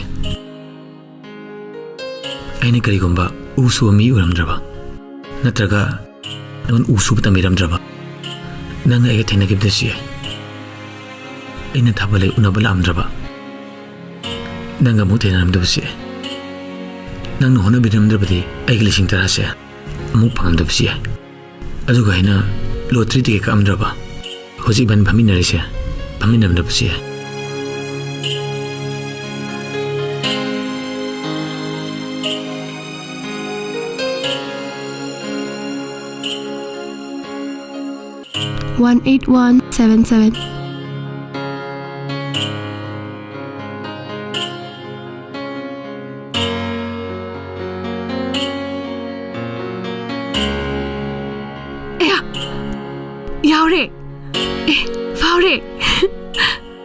ꯁꯦꯜ ꯀꯌꯥꯃꯨꯛꯇꯤ ꯐꯪꯅꯤ? 10,000ꯃꯨꯛꯇꯤ ꯐꯪꯅꯤ.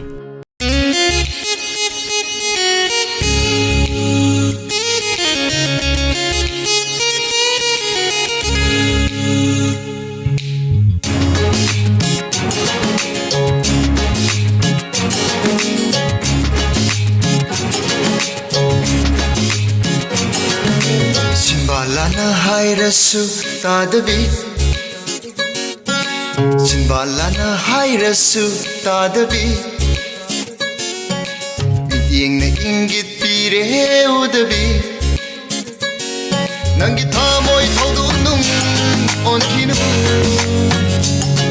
Nangi thamoy thodu nung onkinu Bikup kudingi aibu ngawanbadi Bikup kudingi aibu ngawanbadi Mapok tarit kilaman donjani Mapok tarit kilaman donjani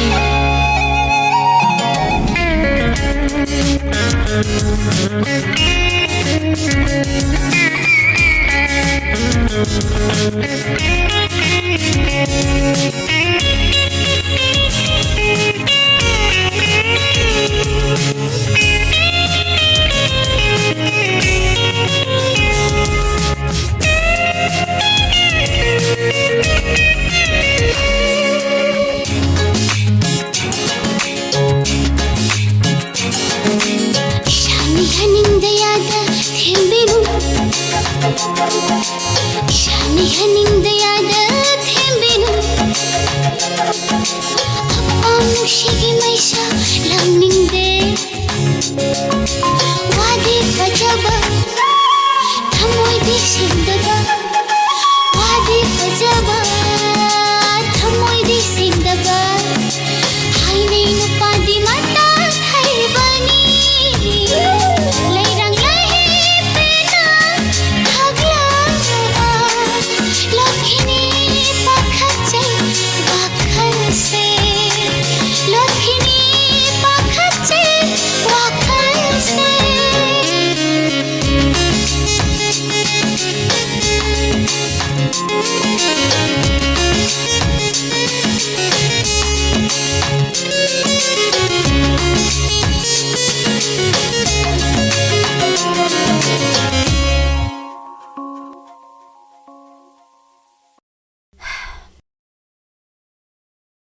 Table naman December loire, makadi. ꯂꯣꯏꯗ꯭ꯔꯤꯌꯦ. ꯆꯞ ꯃꯥꯟꯅꯕ ꯑꯅꯤ ꯍꯦꯛꯇ ꯁꯦꯝꯃꯝꯃꯣ. As. Ngasain kok hayo yadrose. Carbon tharaga kok iramnidana.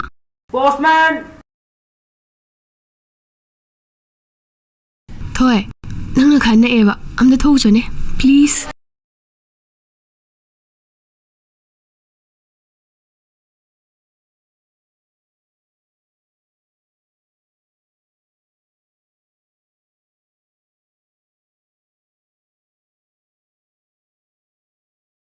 Kanagi oijanone. Parigine. ꯄꯥꯔꯤꯒꯤꯅꯦ. ꯀꯩ ꯍꯥꯏꯅꯣ ꯌꯦꯡꯉꯨꯅꯦ.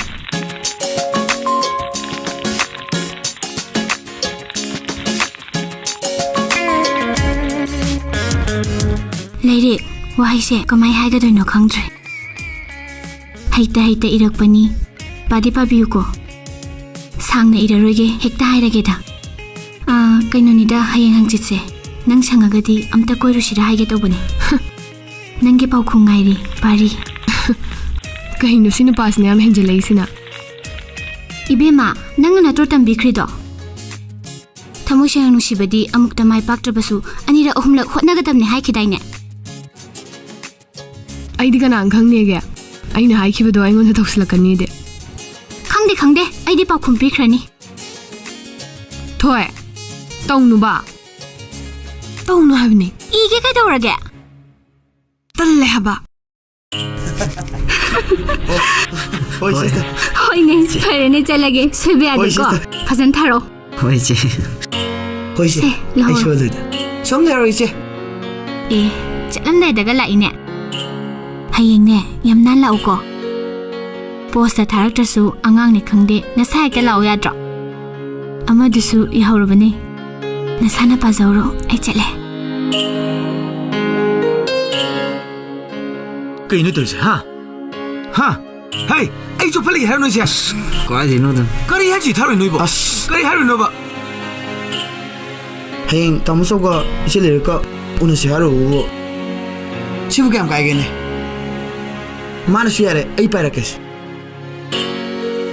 ꯄꯥꯔꯤ ꯃꯁꯛꯇꯨꯕꯨ ꯏꯄꯪ ꯄꯪꯉꯗꯅ ꯏꯅꯨꯡ ꯍꯦꯛ ꯅꯨꯡꯁꯤꯔꯗꯅ ꯀꯣꯏꯕ ꯆꯠꯂꯨꯁꯤ ꯀꯥꯏꯅ ꯑꯩꯅ ꯃꯇꯝ ꯁꯪꯗꯦ ꯀꯥꯏꯅ ꯍꯥꯏꯕ ꯏꯇꯤꯛꯀꯂꯁꯤꯗꯤ ꯑꯗꯣ ꯍꯌꯦꯡꯁꯦ ꯈꯣꯏꯕꯥꯅꯤ ꯀꯣꯏ ꯆꯠꯄꯒꯤ ꯃꯍꯨꯠꯇ ꯑꯩꯒꯤ ꯊꯕꯛ ꯆꯠꯃꯤꯟꯅꯔꯨꯁꯤꯔꯥ ꯆꯞ ꯃꯥꯟꯅꯩꯗꯅ ꯑꯩꯈꯣꯏꯕꯥꯅꯤ ꯆꯠꯃꯤꯟꯅꯔꯒꯗꯤ ꯀꯣꯏꯃꯤꯟꯅꯕ ꯇꯥꯔꯦꯗꯅ ꯅꯪꯒꯤ ꯃꯔꯨꯞ ꯂꯩꯔꯤ ꯇꯥꯃꯣꯆꯧ ꯌꯥꯗ꯭ꯔꯒꯅ ꯏꯕꯥꯅꯤ ꯆꯠꯂꯣ ꯍꯥꯏꯗꯣꯔꯛꯑꯒꯦ 실러.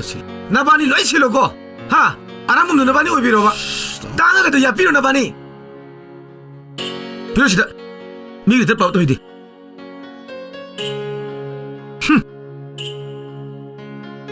ꯍꯧꯗꯣꯡꯅꯕꯨ ꯉꯥ ꯄꯥꯝꯗꯕ ꯍꯧꯅꯗꯦꯗ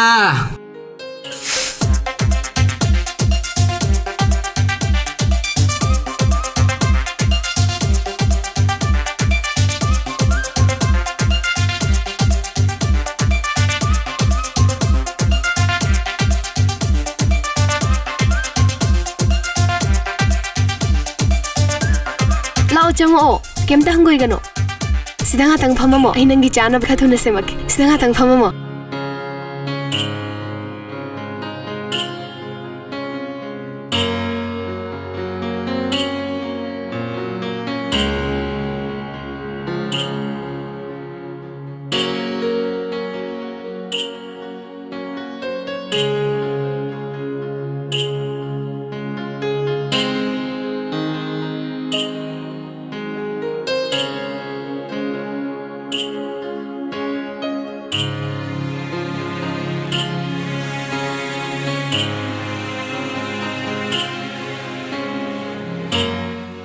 세 자로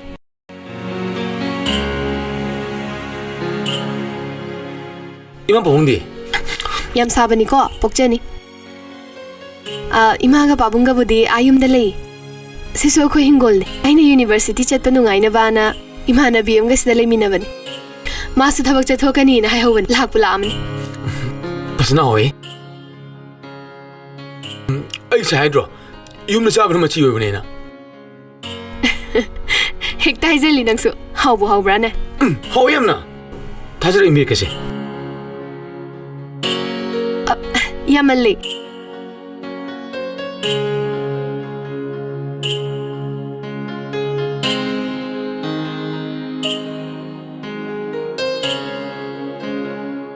ꯅꯪꯅ ꯅꯈꯣꯏ ꯌꯨꯝꯗ ꯆꯧ ꯄꯤꯖꯔꯕꯅꯤꯅ ꯑꯩꯅ ꯑꯩꯈꯣꯏ ꯌꯨꯝꯗ ꯑꯃꯨꯛ ꯅꯪ ꯑꯄꯥꯝꯕ ꯆꯠꯇꯕꯅꯤꯅ ꯌꯥꯏꯅꯦ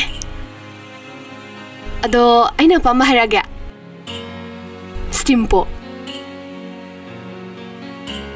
스팀포ꯛ, 스팀 치킨, 스팀 머튼 너는 밤을 삐져야되네.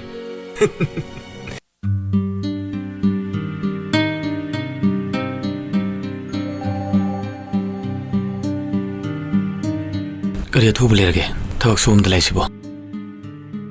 이까이면 노래.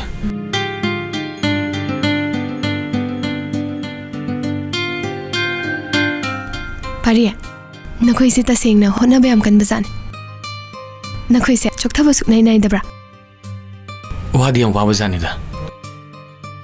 아코이는 이몸 사바 심마 땀다. 아코이는 과대 와자버세. юм도 잘레기다봐. 임부렘 마마디 용비렘이다. 마코이는 밤비기들 밤비로이드라. 마코이 자이 군트라. 본치 좁아 까야는 레미네가드라. 시기 갈면 아코이 좀 와바잔네. 오. 아도 낭 юм디 깜깐 사도이바. 아기 юм디 사다 못담 와리다. 아기린 일 공바. 가리마 꼴친지기 먹다 юм 사닝데. 아도이니다. 아기 마품 신지기 랍나. 공근데 юм 사닝이. 아기리 밭 공바. 싱염 레이바. 둘이야 좁아 먹이 마다이 사닝이.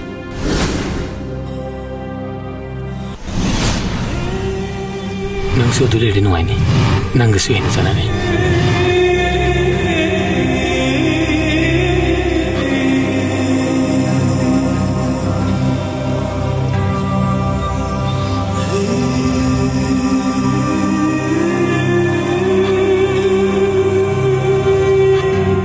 영월레릭, 아이는 오늘 거의 하이니 강답니나. 타모에 누아이 누아이로이, 에 간다 오답니. ꯑꯩꯅ ꯍꯥꯏꯗꯣꯏꯁꯦ ꯀꯔꯤ ꯍꯥꯏꯐꯝ ꯈꯪꯗ꯭ꯔꯦ ꯀꯔꯤ ꯍꯥꯏꯌꯣ ꯍꯥꯏꯅꯣ ꯈꯟꯐꯝ ꯈꯪꯗ꯭ꯔꯗꯤ ꯍꯥꯏꯔꯛꯀꯅꯨ ꯉꯁꯥꯏꯗ 이반이 ꯆꯠꯂꯤꯁꯦ ꯄꯣꯠꯁꯨ ꯄꯨꯊꯥꯗꯦ ꯆꯥꯁꯨ ꯆꯥꯗꯦ ꯊꯛꯁꯨ ꯊꯛꯇꯦ ꯆꯣꯛꯊꯗꯕ꯭ꯔꯥ ꯅꯪꯕꯣ ꯑꯩꯒꯤ ꯇꯨꯡꯗ ꯏꯟꯕꯤꯔꯛꯑꯣꯁꯨ ꯍꯥꯏꯈꯤꯕ ꯂꯩꯇꯦ ꯑꯩꯗꯤ ꯅꯪ ꯆꯍꯤ ꯀꯌꯥ ꯁꯨꯝ ꯑꯋꯥꯕ ꯈꯪꯈꯤꯗꯣꯏꯅꯣ ꯑꯩ ꯅꯪꯒꯤ ꯑꯋꯥꯕꯁꯤ ꯌꯦꯡꯕ ꯉꯝꯗꯦꯕ ꯍꯥ ꯀꯩꯅꯣ ꯇꯧꯔꯤꯁꯤꯕꯣ ꯀꯩꯅꯣꯕ ꯑꯩꯒꯤ ꯑꯋꯥꯕꯁꯦ ꯅꯪꯅ ꯈꯪꯕꯤꯒꯗꯕ ꯂꯩꯇꯦ ꯈꯟꯕꯒꯤꯁꯨ ꯃꯊꯧ ꯇꯥꯗꯦ ꯄꯥꯔꯤ ꯉꯁꯤꯗꯒꯤ 이반이 ꯊꯦꯡꯅꯔꯒꯨꯝꯁꯦ ꯑꯃꯨꯛ ꯍꯟꯅꯁꯨ ꯎꯅꯔꯒꯨꯝꯁꯦ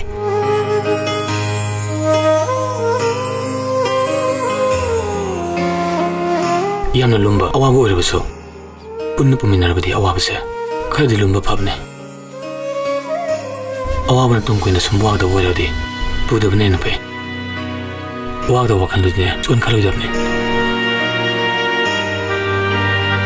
ꯑꯩꯁꯨ ꯍꯟꯗꯅꯕ ꯀꯟꯅ ꯍꯣꯠꯅꯩ ꯅꯪꯅꯕꯨ ꯀꯩ ꯈꯪꯗꯣꯏꯅꯣ ꯇꯥꯕ ꯃꯤꯇꯅ ꯃꯍꯥꯎ ꯈꯪꯕꯅꯦ ꯁꯥꯟꯅꯕ ꯍꯩꯕꯅꯦ ꯅꯄꯨꯟꯁꯤꯗ ꯀꯅꯥꯝꯇꯒ ꯃꯔꯤ ꯂꯩꯅꯔꯛꯇꯕ ꯅꯪꯅ ꯀꯥꯏꯅꯕꯒꯤ ꯃꯩꯆꯥꯛꯁꯦ ꯈꯪꯕ ꯉꯝꯕ ꯍꯧꯅꯗꯦ ꯊꯃꯣꯏꯁꯦ ꯄꯨꯕꯗ ꯌꯥꯝ ꯋꯥꯔꯤꯕꯤꯅꯤ ꯑꯗꯨ ꯑꯣꯏꯔꯕꯁꯤ ꯅꯪ ꯊꯃꯣꯏꯗꯤ ꯀꯔꯤꯒꯤꯅꯣꯕ ꯑꯗꯨꯝ ꯁꯨꯅꯖꯤꯟꯗꯨꯅ ꯊꯝꯃꯤꯕꯗꯤ ꯊꯥꯡ ꯃꯌꯥ ꯇꯥꯔꯕꯗꯤ ꯃꯌꯥ ꯐꯦꯡꯕ ꯍꯥꯏꯕꯁꯦ ꯃꯍꯧꯁꯥꯅꯤ ꯊꯃꯣꯏꯗ ꯊꯣꯡ ꯍꯥꯡꯗꯣꯛꯑꯣ ꯑꯅꯧꯕ ꯅꯨꯡꯁꯤꯕ ꯑꯃ ꯆꯪꯅꯕ ꯑꯃꯨꯛꯇꯪ ꯄꯣꯛꯄ ꯃꯤꯑꯣꯏ ꯄꯣꯛꯁꯤꯗ ꯅꯨꯡꯁꯤꯕꯁꯨ ꯑꯃꯈꯛꯇꯅꯤ ꯍꯟꯖꯤꯟ ꯍꯟꯖꯤꯟ ꯅꯨꯡꯁꯤꯅꯕ ꯊꯝꯗꯨꯅ ꯊꯃꯣꯏ ꯃꯆꯦꯠ ꯃꯆꯦꯠ ꯇꯥꯅ ꯀꯥꯏꯅꯕꯅꯤ ꯑꯗꯨꯅ ꯃꯇꯝ ꯄꯨꯝꯕꯒꯤ ꯑꯣꯏꯅ ꯑꯩꯒꯤ ꯊꯃꯣꯏꯁꯦ ꯁꯣꯜꯟꯁꯤꯟꯗꯨꯅ ꯊꯝꯂꯤꯅꯤ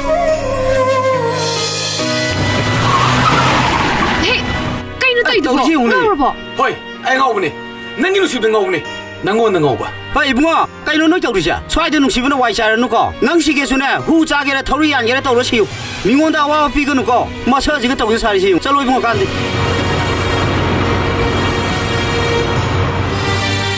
ꯎꯔꯕ꯭ꯔꯥ ꯅꯪꯒꯤ ꯅꯨꯡꯁꯤꯕꯅ 이분 ꯀꯟꯕꯅꯦ ꯑꯉꯥꯎꯕꯁꯤꯗꯤ ꯅꯨꯡꯁꯤꯕꯒꯤꯗꯃꯛꯇ ꯒꯥꯔꯤ ꯃꯃꯥꯡ ꯆꯣꯡꯖꯜꯂ ꯍꯤꯡꯉꯛꯏꯕ ꯑꯁ ꯑꯩꯒ ꯑꯣꯏꯔꯝꯃꯗꯤꯅꯦ ꯁꯨꯛꯊꯥ ꯍꯦꯛ ꯊꯥꯗꯣꯏ ꯈꯨꯗꯛꯇ ꯑꯗꯨꯝ ꯆꯦꯜꯂꯗꯕꯅꯤ ꯅꯪ ꯌꯥꯝ ꯄꯥꯝꯃꯒꯅ ꯅꯪ ꯍꯦꯛ ꯂꯩꯔꯨꯔꯣꯗꯅ ꯂꯨꯍꯣꯡꯉꯨꯔꯣ ꯅꯪꯅ ꯂꯣꯏꯊꯣꯛꯍꯜꯂꯤ ꯅꯠꯇ꯭ꯔꯣꯁꯦ ꯑꯦ ꯅꯠꯇꯦ ꯀꯩꯒꯤꯅꯣꯕ ꯅꯪꯅ ꯃꯉꯣꯟꯗ ꯆꯤꯡꯈꯩꯒꯤ ꯃꯔꯝꯗ ꯑꯃꯨꯛ ꯍꯥꯏꯗꯣꯛꯑꯝꯃꯤꯗꯨꯅ ꯑꯩꯅꯔꯣ ꯑꯗꯨꯕꯣ ꯃꯥꯅ ꯍꯪꯃꯟꯕꯗꯒꯤ ꯍꯥꯏꯗꯣꯛꯈꯤꯕꯅꯤ ꯀꯩꯅꯣ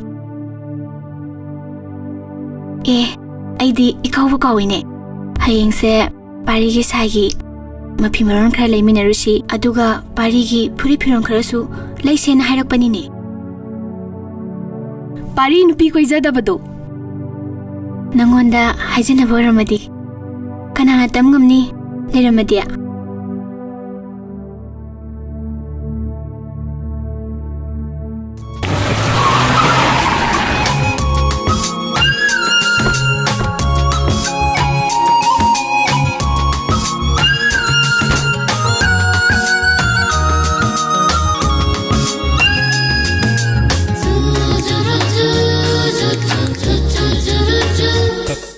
ꯀꯩꯅꯣ ꯅꯪꯅ ꯄꯥꯝꯒꯗ꯭ꯔꯥ ꯄꯥꯝꯃꯣꯏꯗ꯭ꯔꯗꯤ ꯈꯪꯗꯦ ꯅꯪꯒꯤꯅꯦ ꯀꯥꯏꯗꯩꯅꯣ ꯑꯗꯨꯗꯤ ꯆꯠꯂꯣ ꯍꯦ ꯄꯤꯔꯛꯀꯅꯣ ꯀꯥꯏꯅꯣꯝ ꯊꯝꯃꯨꯆꯣ ꯏꯁ ꯅꯨꯡꯁꯤ ꯈꯨꯗꯣꯜꯅꯤ ꯀꯥꯏꯅ ꯄꯤꯗꯣꯏꯔꯣ ꯅꯪꯒꯤꯁꯦ ꯑꯩꯉꯣꯟꯗ ꯑꯗꯨꯗꯤ ꯐꯔꯦ 이씨, 야, 레붕아, 가작다 따오르노.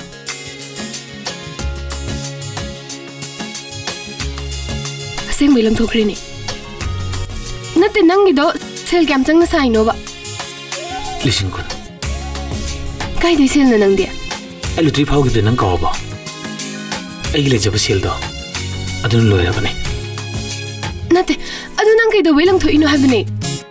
Nana kai dum tham ko hayene. Adum do gni keno. Poto thamjalaga kai hoga nang na sisina ba yaidana. Kaino khangdi. Lerik. Kaino. Aina hojik lang thoki khuduk thi phangabati. Nang ai gonda harau long yagadra.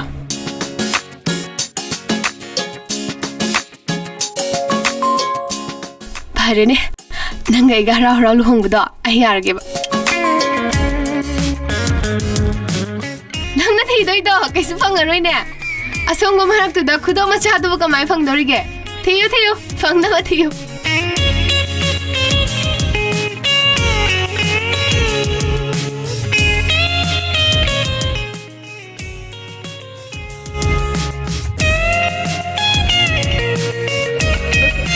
ꯐꯪꯗꯕ ꯌꯥꯔꯣꯏꯀꯣ ꯐꯪꯉꯤ ꯇꯣ ꯑꯁꯦꯡꯕꯩꯔꯥꯅꯦ ꯑꯁꯦꯡꯕꯩꯅꯦ ꯐꯪꯉꯤ ꯃꯤ ꯌꯦꯡꯉꯨꯅꯦ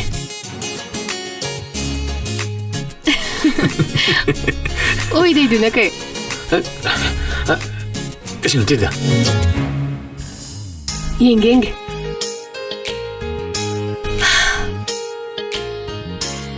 ꯂꯥꯏꯕꯛ ꯆꯥꯎꯏꯗꯀꯣ ꯂꯥꯏꯔꯤꯛ ꯑꯩꯒꯤ ꯂꯥꯏꯕꯛꯁꯦ ꯑꯗꯣ ꯅꯪꯅ ꯑꯩꯕꯨ ꯀꯌꯥꯝ ꯅꯨꯡꯁꯤꯒꯦꯁꯦ ꯆꯤꯊꯤ ꯑꯃꯗ ꯐꯖꯅ ꯏꯔꯒ ꯄꯤꯔꯛꯑꯣꯕ ꯍꯌꯦꯡ ꯄꯨꯡ 2 ꯐꯥꯎꯕꯒꯤ ꯃꯅꯨꯡꯗ ꯑꯩ ꯌꯥꯒꯦꯕ ꯆꯠꯁꯤꯔꯥ ꯑꯩꯅ ꯅꯪꯕꯨ ꯅꯨꯡꯁꯤꯕꯗꯤ ꯑꯩꯅ ꯅꯪꯕꯨ ꯅꯨꯡꯁꯤꯕꯗꯤ ꯂꯩꯔꯦ ꯇꯥꯝꯆꯧ ꯂꯩꯔꯦ ꯀꯔꯤ ꯍꯨꯏꯅ ꯀꯩꯅꯣ ꯍꯨꯏꯅꯗꯤ ꯍꯨꯏꯅ ꯊꯤ ꯄꯥꯝꯕ ꯍꯥꯏꯔꯣ ꯇꯥꯃꯣꯆꯧ ꯂꯩꯔꯦ ꯀꯩꯅꯣ ꯍꯥꯏꯁꯦ ꯑꯩꯅ ꯅꯪꯕꯨ ꯅꯨꯡꯁꯤꯕꯗꯤ ꯃꯃꯥꯅ ꯃꯆꯥ ꯅꯨꯡꯁꯤꯕꯒꯨꯝꯅ ꯑꯩꯅ ꯃꯥ ꯅꯨꯡꯁꯤꯕꯁꯤꯕꯨ ꯃꯃꯥꯅ ꯃꯆꯥ ꯅꯨꯡꯁꯤꯕ ꯇꯥꯔꯦꯅꯦ ꯇꯣ ꯑꯝꯇ ꯕꯤꯔꯣꯟ ꯇꯣ ꯑꯔꯥꯝꯕ ꯃꯅꯤ ꯌꯥꯄꯤꯔ ꯃꯇꯥꯡ ꯑꯁꯤ ꯏꯁ ꯐꯖꯔꯦꯍꯦ ꯅꯪꯒꯤ ꯈꯣꯟꯖꯦꯜꯁꯦ ꯍꯪꯗꯣꯡ ꯃꯆꯥꯅ ꯈꯣꯡꯕꯒꯨꯝ ꯅꯨꯡꯁꯤ ꯀꯥꯏꯅ ꯑꯩꯒꯤ ꯅꯨꯡꯁꯤꯕꯕꯨ ꯍꯪꯗꯣꯡ ꯃꯆꯥ ꯆꯥꯟꯗꯔꯝꯕ ꯌꯥꯕ꯭ꯔꯣ ꯍꯥ 이러죠 또죠 다음주 해라 이때는 방어도 200원이다 야래 또 아무튼 미루는 너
chấm sông non lấy lòng bay xe không để cơ đông đâu ra chót nô ở suốt năm na kali bermabu không biết đông cơ ra Mahamadi Allah biga hai bado asum tau sana không biết sẽ ngao ra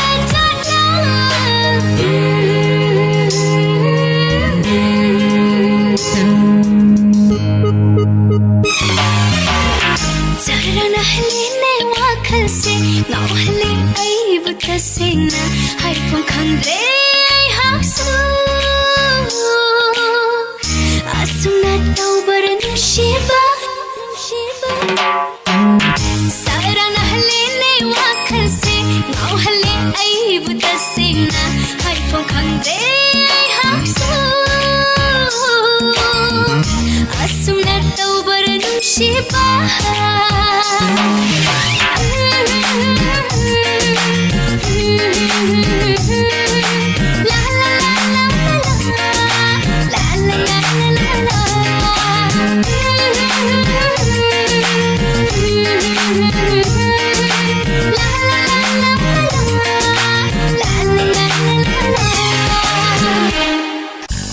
Ho nungsibaw, thawai oibaw. Nana oibe ha khongdai jarakli. Mi tai tam ngam ke do ke nang bo. Taning ta sunu gaino. Se phamu se. Nungsire di nungsire. Ho ta da bata hauro. Pari ga iga nungsina jare. Aigi thawai mirel manga maksu pari gi manakta laigre. Si oi di phani ne. Nang si di ba. Ekoi arang mani dulem de si pharap ni. Moi indulem ma dine mong ta roidam. O ka nam ta leite khangba dai ni. Babani bu gadai chakhige. Moi rang lai haro bi ying chakhib ni. Aina chapot por aise nangine. Kai nu si sing si bo. Asam ne ri kai gi no. Singju ne, kanghau ne, ato laubi ne, loi sure. Kitang ka por si ab de bo. Adi ham por ke gi no. Ho nungsibanina ne yam pijaningba.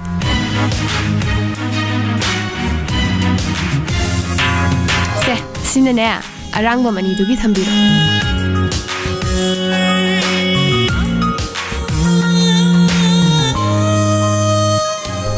Ai dokre. Tin bu yo le. Asa cham le si bu liam ni me. Tang ni ro dro. Arai bam tan hatte me. Sibu dilay apne. Singju sidi aina himda se mai ni. Yam pai hau du ma le he. Ateri khangde nang tot pa ji hau du ma le he. Paphor makak se hap chalo. Me khaya cha byam haw bane. Nakhutu mo tab na tro. Mote. U to u de ngai di.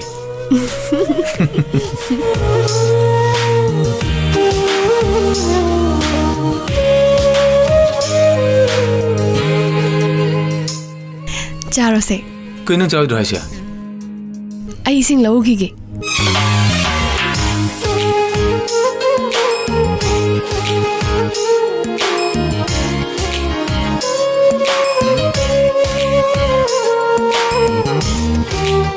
Chadribo. Charo. Nang cha min singai ni ke no. As. Nang sidi ba onthong na bhap ta gi dre. Ibani chamin na ba to hi de ba. Koi nang hai si bo. Long su long de ngai da. Lai gi thoram taw bada ai khoina pothai thakat ni se. Lai nam ta cha bana thi. Tengban ba mapu mana sembi bani na ne. Ai khoina chari ba thakli ba sing se. Mapu mahakini na khallaga ne. Mangonda hana katlaga ne. Ai khoina ko na phangada ba. Asumna. Ai gi dinang na mapu oi bani na.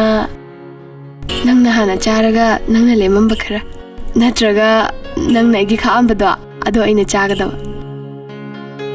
Adunane nupasing na hana chak charaga nupina ko na chanai do. Long oi di nang nai sem lung to duri ne. Khalo khalo luhong dri faw ba sam lu na tawar sinadi. Hayeng luhong adi ha. Ado paria. Vani haye chak kam poksiga. Koi nang hai si bo.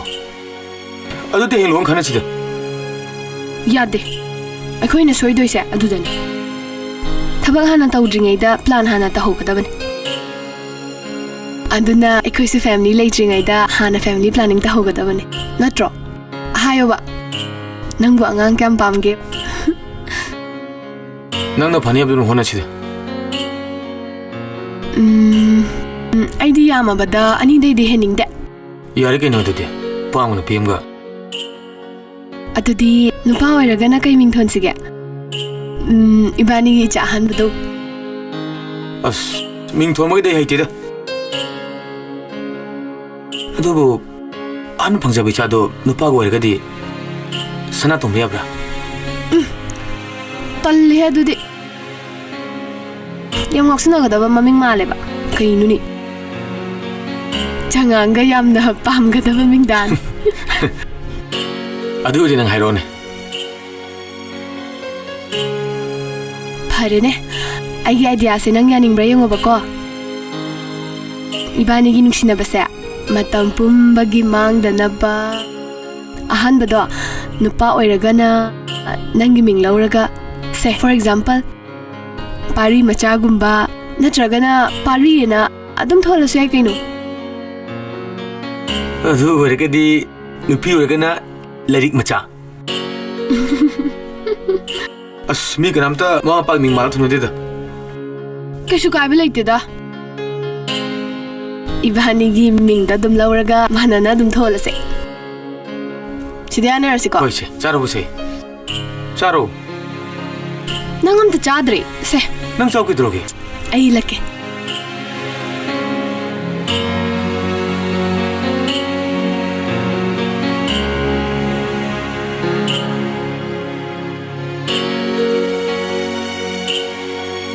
ꯂꯥꯏꯔꯤꯛ ꯅꯪꯁꯦ ꯑꯩꯒꯤꯅꯦ ꯍꯥꯏꯔ ꯐꯥꯎꯕꯗ ꯌꯥꯝꯅ ꯄꯥꯝꯃꯣꯏ ꯅꯪꯁꯦ ꯌꯥꯝ ꯐꯖꯩ ꯌꯥꯝꯅꯁꯨ ꯅꯨꯡꯁꯤ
ꯍꯣ ꯅꯨꯡꯁꯤꯕ ꯉꯥꯏꯕꯗ ꯋꯥꯕ꯭ꯔꯣ ꯋꯥꯗꯦꯗ ꯅꯪꯒꯤꯗꯃꯛꯇ ꯄꯨꯟꯁꯤ ꯆꯨꯞꯄ ꯉꯥꯏꯔꯁꯨ ꯆꯣꯛꯊꯕ ꯂꯩꯇꯦꯗ ꯁꯦ ꯁꯤ ꯍꯣꯔꯦꯟ ꯌꯨꯝꯗ ꯄꯥꯎ ꯀꯔꯤ ꯆꯤꯊꯤꯅꯣ ꯍꯧꯖꯤꯛ ꯎꯅꯔꯤꯁꯤꯕꯨ ꯍꯧꯖꯤꯛ ꯁꯨꯝ ꯍꯥꯏꯔꯗ꯭ꯔꯕꯣ ꯆꯤꯟꯅ ꯍꯥꯏꯕꯕꯨꯗꯤ ꯆꯦꯗ ꯏꯗꯨꯅ ꯍꯥꯏꯕ ꯋꯥꯍꯩꯅ ꯃꯇꯤꯛ ꯃꯌꯥꯏ ꯍꯦꯟꯕ ꯃꯇꯝ ꯌꯥꯎꯏ ꯑꯩꯉꯣꯟꯗꯁꯨ ꯑꯗꯨꯝꯕ ꯑꯃ ꯊꯣꯛꯑꯕ ꯍꯣꯏ ꯐꯔꯦꯅꯦ ꯑꯩ ꯍꯣꯔꯦꯟ ꯌꯨꯝꯗ ꯄꯥꯔꯒꯦ ꯑꯗꯣ ꯅꯍꯥꯟꯒꯤ ꯎꯗꯕꯩ ꯀꯩꯅꯣ ꯉꯁꯤꯅ ꯈ꯭ꯋꯥꯏ ꯐꯖꯩ ꯅꯪꯁꯦ ꯅꯪꯅ ꯑꯩꯕꯨ ꯊꯃꯣꯏ ꯁꯦꯡꯅ ꯅꯨꯡꯁꯤꯕꯩꯅꯤꯗ ꯅꯨꯡꯕꯨ ꯅꯨꯡꯁꯤꯔꯕ ꯌꯦꯡꯕꯕꯨ ꯍꯩꯔꯗꯤꯅꯦ ꯄꯨꯝꯅꯃꯛꯁꯦ ꯐꯖꯕꯒꯤ ꯐꯖꯕ ꯉꯥꯛꯇꯅꯤꯗ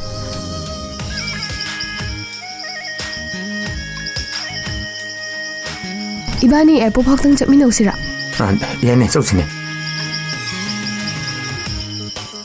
ꯂꯩꯔꯤꯛ ꯑꯗꯣ ꯅꯣꯏ ꯌꯨꯝꯗ ꯀꯃꯥꯏꯅ ꯆꯠꯁꯤ ꯍꯥꯏꯅꯣ ꯃꯦꯟꯅ ꯄꯣꯏꯒꯗꯕ ꯅꯨꯄꯥꯗꯣ ꯃꯁꯛ ꯎꯅꯤꯡꯉꯤꯗ ꯃꯣꯏꯗꯤ ꯄꯥꯔꯤ ꯅꯪ ꯂꯩꯍꯧꯔꯒꯦꯔꯥ ꯑꯩ ꯊꯟꯗ ꯑꯗꯨꯝ ꯆꯠꯂꯨꯔꯒꯦ ꯂꯩꯍꯧꯔꯣꯀꯣ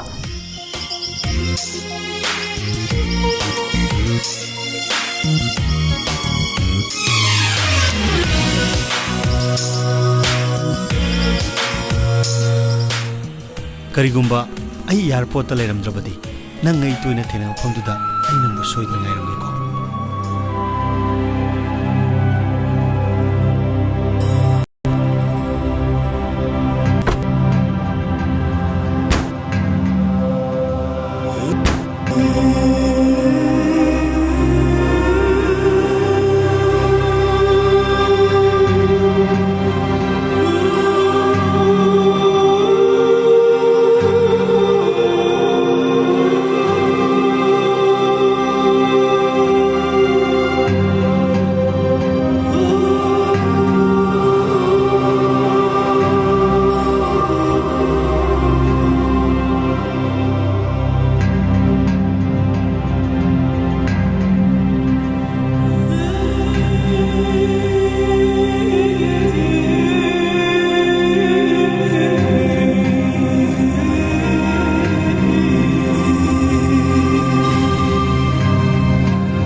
ꯇꯧꯏꯁꯤꯕꯣ 시계 시크로 ngꯥꯎꯈ꯭ꯔꯣ ꯀꯩꯗꯧꯏꯅꯣ ꯑꯃꯨꯛ ꯂꯥꯛꯏꯗꯨꯕꯣ ꯃꯀꯣꯛꯇ ꯁꯣꯛꯄꯗꯨꯗ ꯁꯤꯔꯝꯃꯗ꯭ꯔ ꯉꯥꯎꯔꯝꯃꯗ꯭ꯔ ꯈꯜꯂꯨꯕꯅꯤ हेरा मा थोला हेते यापोतेदा तमसंग वा हुनरग मान मही हेते फंग यापोतेदा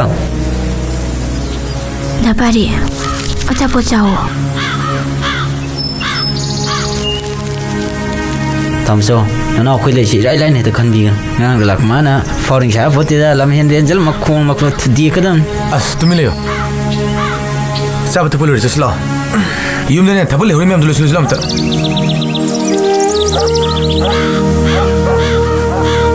दापारी नंसु नुंगाइरमोय हाइबा आइ खंगी लेरिकसु नुंगाइबदि नते मियोइबगी पुकनिंगसे कनाना खंबा ngamgane अखोइना तोहनिंगबो ओहनिंगबदो ओइरो हाइबदि हेक्ते यादे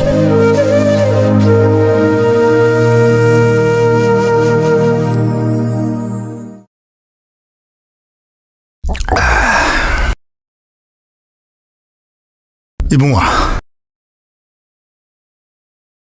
ꯑꯩꯈꯣꯏꯗꯤ ꯅꯪꯒꯤ ꯃꯔꯝꯗ ꯀꯩꯀꯩꯅꯣ ꯌꯥꯝ ꯈꯜꯂꯨꯔꯕꯅꯤ ꯑꯗꯨꯕꯨ ꯐꯔꯦ ꯍꯧꯖꯤꯛꯇꯤ ꯅꯪꯅ ꯇꯦꯛꯇ ꯀꯥꯏꯗꯅ ꯂꯩꯔꯕꯅꯤꯅ ꯍꯧꯈꯤꯕꯅ ꯍꯧꯈꯤꯕ ꯑꯣꯏꯔꯁꯨꯅꯨ ꯂꯥꯏꯔꯤꯛꯀ ꯅꯣꯏꯅꯤ ꯂꯨꯍꯣꯡꯕꯁꯦ ꯈꯔ ꯊꯨꯖꯤꯟꯕꯅ ꯐꯠꯇ꯭ꯔꯥ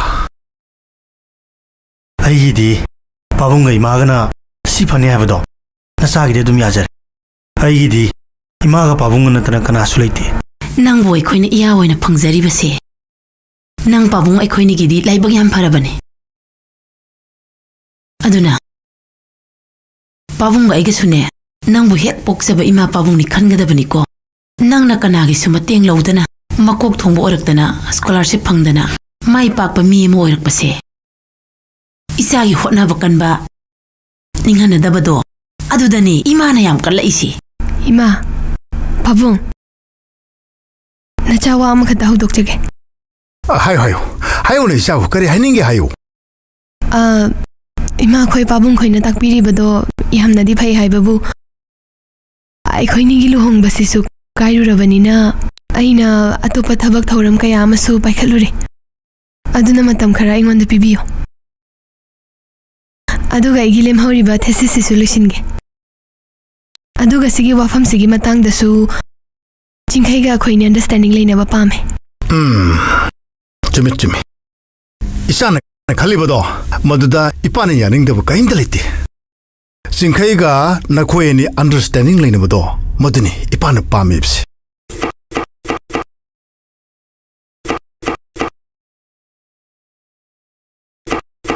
ꯃꯣꯔꯥꯝꯕ ꯅꯣꯏ ꯇꯥꯃꯣꯆꯧꯗꯤ ꯅꯣꯏꯗ ꯎꯗ꯭ꯔꯣ ꯎꯗꯗꯤ ꯂꯩꯇ꯭ꯔꯣ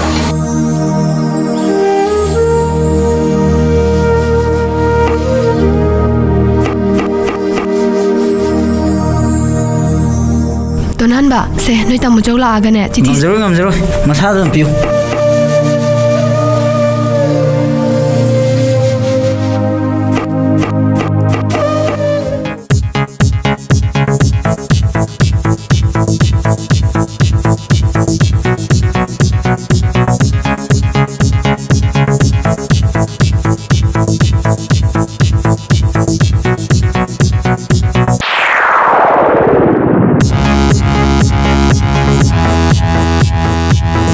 ꯂꯩꯔꯤ ꯑꯩ ꯈꯪꯉꯤ ꯑꯩꯒꯤ ꯂꯥꯏꯕꯛ ꯊꯤꯕ ꯊꯧꯗꯣꯛꯇꯨꯅ ꯏꯕꯥꯅꯤ ꯃꯇꯝ ꯈꯔ ꯂꯥꯞꯅꯔꯨꯔꯦ ꯍꯧꯖꯤꯛꯇꯤ ꯑꯩ ꯂꯨꯍꯣꯡꯕꯗꯣ ꯃꯇꯝ ꯊꯦꯡꯊꯕ ꯄꯥꯝꯗ꯭ꯔꯦ ꯏꯅꯥꯛꯇꯒꯤ ꯅꯪꯁꯦ ꯃꯤꯀꯨꯞ ꯑꯃ ꯐꯥꯎꯕ ꯂꯥꯞꯊꯣꯛꯍꯟꯅꯤꯡꯗꯦ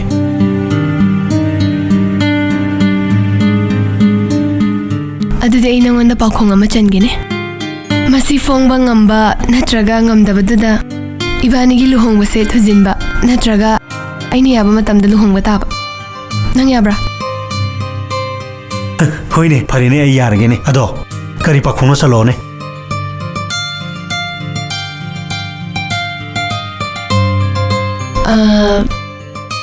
ꯑꯩꯅ ꯅꯪꯕꯨ ꯊꯃꯣꯏ ꯁꯦꯡꯅ ꯅꯨꯡꯁꯤꯖꯕꯅꯤꯅ ꯅꯨꯃꯤꯠ ꯈꯨꯗꯤꯡꯒꯤ ꯅꯪꯅ ꯄꯥꯝꯖꯕ ꯃꯊꯦꯜꯁꯤꯡꯒ ꯂꯣꯏꯅꯅ ꯅꯪꯒ ꯑꯩꯒ ꯊꯦꯡꯅꯕ ꯅꯪ ꯂꯥꯛꯄ ꯉꯥꯏꯔꯛꯈꯤꯕꯅꯤ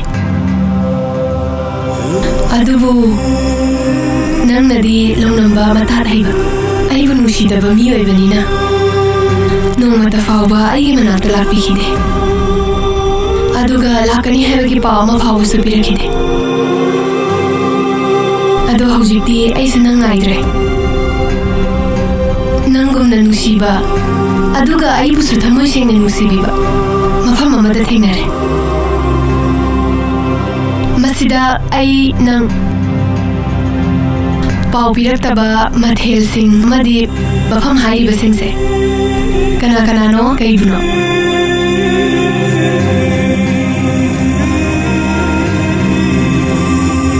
ꯂꯩꯔꯦ ꯅꯪꯒꯤꯁꯦ ꯄꯥꯎꯈꯣꯡꯂꯥ ꯅꯠꯇ꯭ꯔꯒ ꯇꯁꯦꯡꯅ ꯑꯩꯕꯨ ꯂꯛꯅꯔꯤꯕ꯭ꯔꯥ ꯄꯥꯎꯈꯣꯡꯅꯤ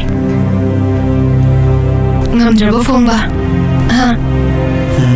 ꯑꯩ ꯉꯝꯒꯅꯤ ꯊꯥꯖꯗ꯭ꯔꯦ ꯐꯔꯦꯀꯣ ꯑꯗꯨꯗꯤ ꯑꯩ ꯐꯣꯡꯉꯒꯦꯀꯣ ꯅꯪ ꯍꯥꯏꯔꯤꯗꯨꯅ ꯉꯥꯕꯨꯅꯤ ꯑꯩ ꯍꯥꯏꯔꯤꯗꯨꯅ ꯈꯣꯏ ꯆꯣꯞꯄ ꯃꯤꯕꯨꯅꯤ ꯃꯊꯦꯜꯁꯤꯡ ꯍꯥꯏꯗꯨꯅ ꯉꯥꯅ ꯄꯥꯝꯕ ꯃꯊꯦꯜꯁꯤꯡ ꯍꯥꯏꯗꯤ ꯊ꯭ꯔꯣꯛ ꯃꯣꯏꯗꯥ ꯉꯥꯅ ꯄꯥꯝꯕ ꯃꯆꯤꯟꯖꯥꯛꯁꯤꯡ ꯃꯐꯝ ꯍꯥꯏꯗꯨꯅ ꯄꯨꯈ꯭ꯔꯤ ꯑꯣꯏꯕ ꯌꯥꯏ ꯇꯨꯔꯦꯜ ꯄꯥꯠ ꯈꯣꯡꯕꯥꯟꯅꯆꯤꯡꯕ ꯏꯁꯤꯡ ꯂꯩꯕ ꯃꯐꯝ ꯑꯃ ꯍꯦꯛꯇ ꯑꯣꯏꯕ ꯌꯥꯏ ꯅꯨꯡꯁꯤꯗꯕ ꯅꯪ ꯍꯥꯏꯕꯗꯤ ꯉꯥ ꯂꯩꯇꯕ ꯃꯐꯝꯗ ꯈꯣꯏꯊꯥꯔꯨꯕꯒꯤ ꯋꯥꯅꯤꯗ ꯑꯩꯕꯨ ꯅꯨꯡꯁꯤꯕ ꯃꯐꯝ ꯍꯥꯏꯔꯒꯗꯤꯅꯦ ꯉꯥ ꯌꯥꯝꯅ ꯂꯩꯕ ꯃꯐꯝ ꯄꯨꯈ꯭ꯔꯤ ꯈꯣꯡꯕꯥꯟꯅꯆꯤꯡꯕ ꯃꯐꯝ ꯑꯃꯗꯅꯤ ꯅꯪꯅ ꯂꯥꯛꯄꯒꯤ ꯄꯥꯎ ꯄꯤꯔꯛꯇꯕ ꯍꯥꯏꯗꯨꯅ ꯉꯥꯗꯨꯅ ꯂꯥꯛꯄꯒꯤ ꯈꯨꯗꯝ ꯆꯥꯡꯗꯝ ꯑꯃꯠꯇ ꯐꯪꯗꯕ ꯍꯥꯏꯕꯅꯤ ꯑꯗꯨꯒ ꯑꯔꯣꯏꯕꯗ ꯑꯩꯅ ꯅꯪꯕꯨ ꯉꯥꯏꯔꯔꯣই ꯍꯥꯏꯕꯗꯤꯅꯦ ꯈꯣꯏ ꯆꯣꯞꯄꯤꯕ ꯃꯐꯝꯗꯣ ꯑꯣꯟꯊꯣꯛꯄꯕꯨꯅꯤ ꯉꯥ ꯌꯥꯝꯅ ꯂꯩꯕ ꯃꯐꯝ ꯑꯃꯗ ꯄꯥꯎ ꯐꯥꯎꯏꯀꯣ इसम समना आइन हुजिक चलिबा पाखोंगसिगी वहनथोक्तिने खोय चोपबुनिदा संदोकना ताकपगी वातन ओ अदुरे नंगिसे पाखोंला नत्रगा तोसिनरगा असे लोय हाइदोरेब्रा आई खंद्रे कदोरगे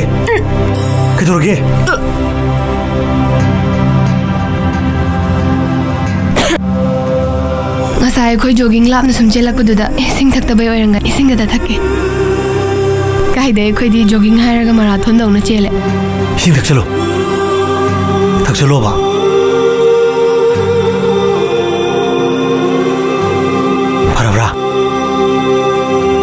ꯑꯗꯣ ꯄꯥꯎꯈꯣꯡ ꯐꯣꯡꯕ ꯉꯝꯗ꯭ꯔꯕꯅꯤꯅ ꯑꯩꯅ ꯍꯥꯏꯕ ꯃꯇꯝꯗꯨ ꯐꯥꯎꯕ ꯉꯥꯏ ꯇꯥꯕꯅꯤꯅꯦ ꯈꯔꯤꯕꯨꯗꯤ ꯇꯧꯔꯨꯅꯤ ꯑꯗꯣ ꯀꯌꯥꯝ ꯀꯨꯏꯗꯣꯏꯅꯣꯕ ꯑꯩ ꯑꯗꯨꯝ ꯍꯥꯏꯔꯛꯀꯦ ꯉꯥꯏꯕꯗ ꯀꯜꯂꯨ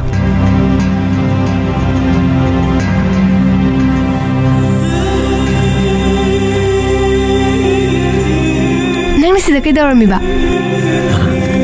ꯑꯩ ꯅꯪꯒꯤ ꯀꯩꯅꯣꯝ ꯄꯨꯔꯛꯄꯅꯦ ꯑꯩꯒꯤ ꯊꯦꯡꯛ ꯌꯨ ꯀꯗꯥꯏ ꯀꯣꯟꯅ ꯄꯤꯔꯒꯦꯗ ꯑꯩ ꯆꯠꯂꯒꯦ ꯉꯥꯏꯈꯣ ꯀꯅꯥ ꯑꯩꯒꯤ ꯃꯔꯨꯞꯅꯦ ꯄꯥꯔꯤ ꯀꯧꯕꯅꯦ ꯑꯣ ꯄꯥꯔꯤ ꯑꯣ ꯂꯥꯏꯔꯤꯛꯅ ꯇꯝꯕꯗ ꯑꯩ ꯇꯥꯖꯔꯦ ꯂꯥꯏꯔꯤꯛꯀꯤ ꯋꯥꯔ ꯃꯇꯝꯗ ꯃꯇꯦꯡ ꯌꯥꯝ ꯄꯥꯡꯕꯤ ꯍꯥꯏ ꯑꯩꯅ ꯁꯤꯡꯈꯩ ꯁꯣꯝꯗꯤ ꯈꯪꯕꯤꯔꯝꯈꯤꯔꯣꯏ ꯑꯩ ꯂꯥꯏꯔꯤꯛꯀꯤ ꯕꯣꯏꯐ꯭ꯔꯦꯟꯅꯤ ꯑꯗꯨꯗꯤ ꯑꯩ ꯆꯧꯈꯤꯒꯦ ꯑꯝꯇ ꯍꯥꯏꯕꯤꯀꯣ ꯆꯥ ꯊꯛꯈꯤꯁꯦ ꯄ꯭ꯂꯤꯖ ꯉꯁꯤ ꯈꯛꯇ ꯑꯍꯥꯟꯕ ꯊꯦꯡꯅꯕꯅꯤ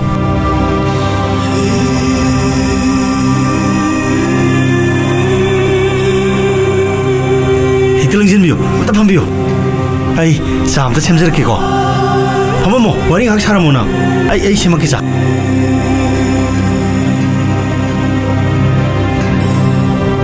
ꯅꯪ ꯇꯧꯔꯤ ꯃꯑꯣꯡꯁꯤ ꯀꯩꯅꯣ ꯑꯩꯉꯣꯟꯗ ꯇꯧꯒꯦ ꯌꯥꯎꯅ ꯇꯧꯔꯤꯕ꯭ꯔꯥ ꯅꯠꯇꯦ ꯅꯪ ꯑꯩꯕꯨ ꯂꯥꯟꯅ ꯈꯟꯒꯅꯣ ꯑꯩ ꯅꯪꯕꯨ ꯊꯃꯣꯏ ꯁꯦꯡꯅ ꯅꯨꯡꯁꯤꯌꯦ ꯃꯆꯨ ꯃꯈꯜ ꯈꯨꯗꯤꯡꯃꯛ ꯁꯪꯕ ꯌꯥꯕ ꯅꯪꯅ ꯅꯨꯡꯁꯤꯕꯗꯣ ꯑꯩ ꯊꯥꯖꯗꯦ ꯑꯩꯕꯨ ꯅꯨꯡꯁꯤꯕꯤꯒꯅꯣ ꯑꯩ ꯍꯧꯖꯤꯛ ꯀꯩꯗꯧꯒꯗꯕꯅꯣ ꯈꯪꯗ꯭ꯔꯦ ꯑꯩ ꯅꯨꯡ ꯑꯅꯤꯒꯤ ꯃꯔꯛꯇ ꯍꯥꯏꯗꯣ ꯑꯣꯏꯔꯦ ꯑꯩꯅ ꯃꯔꯝ ꯑꯣꯏꯗꯨꯅ ꯃꯤ ꯑꯃꯒꯤ ꯊꯃꯣꯏꯕꯨ ꯄꯨꯟꯁꯤ ꯆꯨꯞꯄꯒꯤ ꯀꯥꯏꯍꯟꯈꯤꯕꯗꯣ ꯑꯩ ꯄꯥꯝꯗꯦ ꯑꯗꯨꯅ ꯑꯩꯅ ꯊꯥꯡꯖꯤꯜꯂꯤꯕ ꯈꯣꯡꯊꯥꯡꯁꯤꯅ ꯈ꯭ꯋꯥꯏꯗꯒꯤ ꯑꯆꯨꯝꯕꯅꯤ ꯀꯔꯤ ꯅꯪꯒꯤ ꯈꯣꯡꯊꯥꯡ ꯑꯩꯕꯨ ꯊꯃꯣꯏ ꯁꯦꯡꯅ ꯅꯨꯡꯁꯤ ꯍꯥꯏꯔꯝꯕ ꯄꯨꯟꯁꯤ ꯆꯨꯞꯄ ꯑꯩꯒꯤ ꯑꯗꯨꯝ ꯑꯣꯏꯔꯝꯅꯤ ꯍꯥꯏꯔꯝꯕ ꯅꯪꯅ ꯑꯍꯦꯟꯕ ꯑꯃ ꯂꯥꯛꯄꯗ ꯑꯩꯒꯤ ꯅꯨꯡꯁꯤꯕꯕꯨ ꯃꯤꯔꯥꯏꯔꯤꯕ ꯑꯆꯨꯝꯕ ꯈꯣꯡꯊꯥꯡ ꯑꯃꯗꯣ ꯅꯨꯡꯁꯤꯕꯕꯨ ꯉꯥꯏꯍꯥꯛꯀꯤ ꯑꯣꯟꯕ ꯌꯥꯕ꯭ꯔꯣ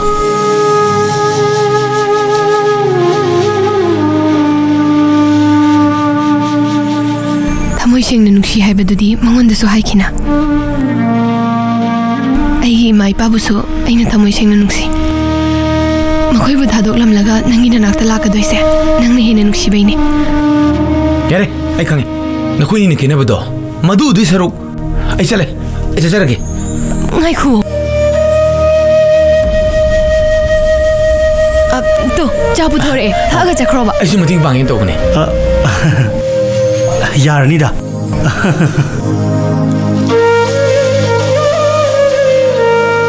ꯍꯥꯎꯕꯨ ꯍꯥꯎꯗꯣꯏꯔꯥ ꯈꯪꯗꯦ ꯑꯩ ꯂꯣꯂꯩ ꯆꯥꯁꯦ ꯅꯪꯗꯤ ꯅꯔꯥꯏꯕꯛ ꯌꯥꯝ ꯐꯩ ꯅꯪꯒꯤ ꯀꯣꯐꯤ ꯑꯗꯨꯝ ꯂꯩꯔꯦ ꯃꯇꯥꯏ ꯊꯪꯕꯗꯣ ꯑꯩꯁꯨ ꯉꯁꯤꯗꯤ ꯆꯥ ꯑꯣꯏꯅ ꯊꯛꯑꯒꯦ ꯑꯦ ꯅꯪꯗꯤ ꯀꯔꯝ ꯀꯥꯟꯗ ꯆꯥ ꯊꯛꯄ ꯍꯩꯔꯝꯃꯤꯕ ꯅꯪꯅ ꯑꯩꯕꯨ ꯊꯥꯗꯣꯛꯂꯝꯂꯒ ꯃꯇꯝ ꯀꯨꯏꯔꯕꯒꯤ ꯇꯨꯡꯗ ꯑꯩꯅ ꯅꯣꯛꯄ ꯍꯩꯔꯛꯑꯀꯥꯟꯗ ꯊꯛꯏꯅꯤ ꯆꯥ ꯄꯥꯏꯁꯦ ꯆꯥ ꯄꯥꯏꯕꯤꯌꯣ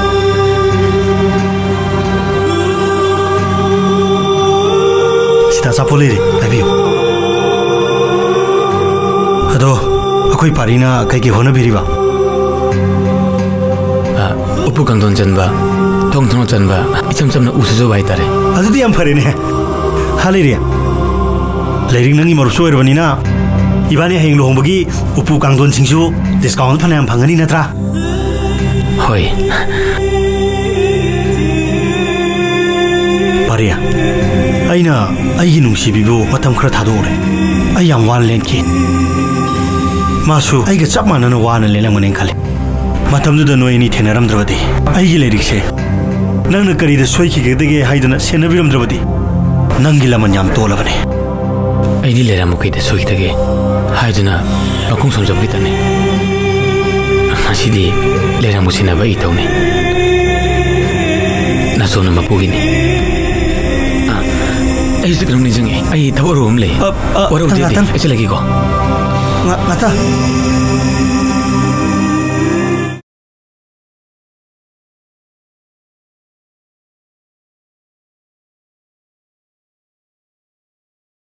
Pari.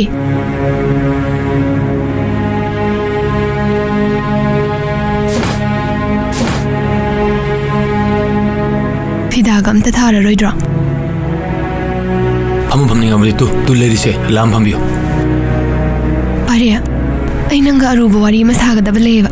Asaibok da those. Kyam luwano? Sari sumayo. Ai khutha tokpa yaroi. Sida saba yaroiba. ꯑꯩꯅ ꯍꯥꯏꯔꯤꯁꯦ ꯑꯃꯨꯛꯇꯗꯤ ꯈꯟꯊꯕꯤꯌꯨ ꯀꯩꯗꯧꯔꯒꯦ ꯑꯁ꯭ꯋꯥꯏꯐꯥꯎ ꯊꯧꯁꯦꯕ ꯑꯁ ꯌꯥꯔꯣꯏꯌꯦ ꯁꯤꯗ ꯁꯨꯝ ꯁꯥꯁꯤ ꯌꯥꯅꯤ ꯁꯤꯗ ꯁꯥꯕ ꯌꯥꯔꯣꯏꯕ ꯑꯩꯅ ꯍꯥꯏꯔꯤꯁꯦ ꯑꯝꯇ ꯌꯥꯕꯤꯌꯨ ꯀꯩꯗꯧꯔꯒꯦ ꯑꯁ꯭ꯋꯥꯏꯐꯥꯎꯇ ꯊꯧꯁꯦ ꯂꯥꯛꯑꯣ ꯁꯤ ꯁꯥꯁꯤ ꯂꯥꯛꯑꯣ ꯐꯝꯃꯣ ꯀꯔꯤ ꯋꯥꯔꯤꯅꯣ ꯍꯥꯏꯔꯣ ꯀꯨꯏꯕ ꯌꯥꯔꯣꯏ ꯉꯁꯤ ꯉꯔꯥꯡꯁꯦ ꯑꯩ ꯍꯛꯆꯥꯡ ꯏꯅꯨꯡ ꯅꯨꯡꯉꯥꯏꯇꯦ ꯑꯗꯨ ꯑꯣꯏꯔꯗꯤ ꯗꯣꯛꯇꯔ ꯆꯠ ꯌꯦꯡꯉꯨꯁꯨ ꯌꯥꯗ꯭ꯔꯣ ꯆꯠꯂꯨꯗ꯭ꯔꯕꯁꯨ ꯈꯪꯉꯦ ꯑꯩ ꯃꯔꯝꯗꯣ ꯈꯪꯉꯗꯤ ꯌꯥꯝ ꯐꯔꯦ ꯑꯗꯨ ꯀꯩꯗꯧꯁꯦ ꯍꯥꯏꯕꯅꯣ ꯀꯩꯒꯤꯅꯣ ꯅꯪꯅ ꯋꯥꯔꯤ ꯁꯥꯟꯅꯕꯗ ꯑꯁꯨꯛ ꯌꯥꯝ ꯅꯨꯡꯉꯥꯏꯇ꯭ꯔꯤꯁꯤꯕꯣ ꯄꯥꯔꯤ ꯅꯪꯅ ꯑꯁꯥꯝ ꯈꯪꯗ꯭ꯔꯤꯁꯦ ꯀꯩꯒꯤꯅꯣꯕ ꯑꯩ ꯄ꯭ꯔꯦꯒꯅꯦꯟ ꯑꯣꯏꯔꯦ ꯈꯖꯤꯛꯇꯪ ꯍꯥꯏꯕꯗ ꯑꯁꯨꯛ ꯌꯥꯝ ꯈꯪꯗ꯭ꯔꯤꯁꯦ ꯀꯩꯒꯤꯅꯣ ꯅꯪꯅ ꯄ꯭ꯔꯦꯒꯅꯦꯟ ꯑꯣꯏꯕ ꯑꯣꯏꯗꯕ ꯑꯩ ꯀꯩ ꯃꯔꯤꯅꯒꯦ ꯀꯩꯅꯣ ꯅꯪ ꯉꯥꯡꯉꯤꯁꯦ ꯍꯥ ꯀꯩꯅꯣꯕ ꯅꯪ ꯉꯥꯡꯉꯤꯁꯦ ꯑꯉꯥꯡꯁꯦ ꯅꯪꯒꯤ ꯅꯠꯇ꯭ꯔꯗꯤ ꯀꯅꯥꯒꯤꯅꯣ ꯀꯅꯥꯒꯤ ꯑꯣꯏꯅꯤ ꯃꯗꯨꯁꯨ ꯈꯟꯅꯕ ꯌꯥꯏ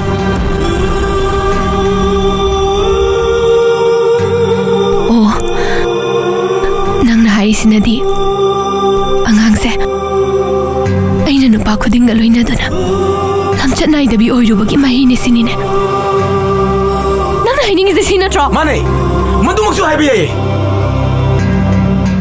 ꯑꯩꯅ ꯍꯥꯏꯅꯤꯡꯕ ꯋꯥꯗꯣ ꯅꯪꯅ ꯁꯥ ꯍꯥꯏꯗꯣꯛꯆꯔꯦ ꯃꯥꯅꯦ ꯅꯪꯗꯤꯅꯦ ꯄꯨꯛꯆꯦꯜ ꯁꯦꯡꯗꯕꯤ ꯃꯤꯀꯨꯞ ꯈꯨꯗꯤꯡ ꯃꯆꯨ ꯑꯣꯟꯕꯤ ꯅꯪꯒꯤ ꯊꯃꯣꯏꯗꯣ ꯅꯪꯒꯤ ꯊꯃꯣꯏꯁꯦ ꯃꯗꯨꯅꯅꯦ ꯑꯍꯦꯟꯕ ꯄꯥꯝꯕꯒꯤ ꯃꯍꯤꯅꯦ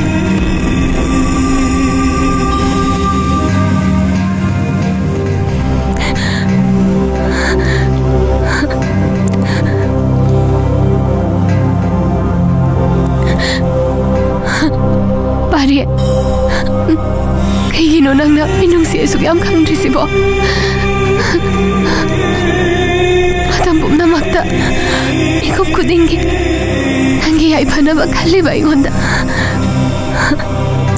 ꯑꯩꯒꯤ ꯊꯃꯣꯏꯁꯤꯗ ꯅꯪꯒꯤ ꯇꯥꯕ ꯉꯝꯗ꯭ꯔꯕ ꯃꯆꯤꯟ ꯇꯨꯝꯈ꯭ꯔꯕ ꯋꯥꯍꯩꯁꯤꯡꯗꯨꯅ ꯀꯩꯒꯤ ꯍꯟꯖꯤꯟ ꯍꯟꯖꯤꯟ ꯊꯤꯟꯗꯠꯄꯤꯔꯤꯕꯅꯣ ꯊꯤꯟꯈꯤꯅꯤꯌꯦ ꯈꯪꯉꯤꯗꯅ ꯁꯦ ꯅꯪꯒꯤ ꯊꯃꯣꯏꯁꯦ ꯃꯁꯤꯁꯦ ꯃꯆꯦꯠꯇ ꯊꯤꯟꯈꯤꯅꯤ ꯈꯪꯉꯤꯗꯅ ꯃꯁꯤꯅ ꯑꯩ ꯎꯕ ꯄꯥꯠꯇ꯭ꯔꯒꯨꯝ ꯑꯩꯒꯤ ꯅꯨꯡꯁꯤꯕꯗꯣ ꯏꯆꯦꯜ ꯐꯥꯡ ꯆꯦꯟꯗꯔꯁꯅꯨ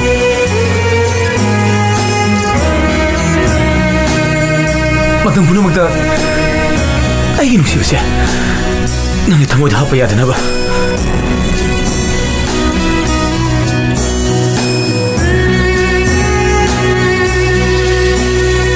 제이코 나고 팬드리브라 마도는 로이라브라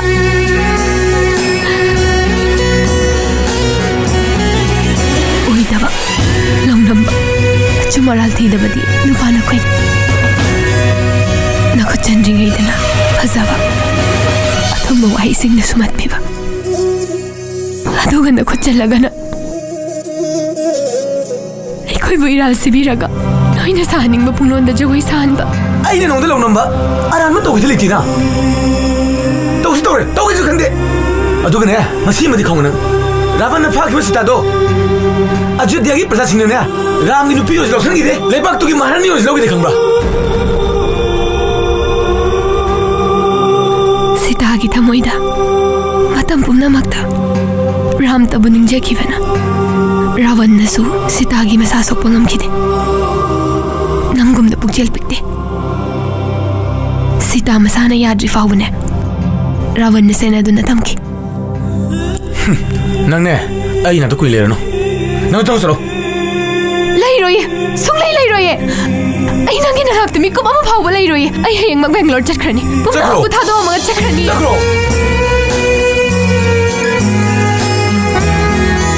ꯅꯨꯄꯥꯗꯤ ꯉꯥꯡꯊꯣꯛꯈꯤꯕ ꯋꯥꯁꯦ ꯀꯩꯅꯣ ꯈꯪꯗꯕꯅꯦ ꯉꯥꯡꯂꯣꯏꯗꯕ ꯋꯥꯗꯣ ꯈꯪꯂꯛꯂꯕ ꯀꯥꯟꯗꯇ ꯅꯆꯤꯟꯅ ꯉꯥꯡꯊꯣꯛꯈꯤꯕ ꯋꯥꯗꯣ ꯈꯪꯉꯛꯀꯅꯤ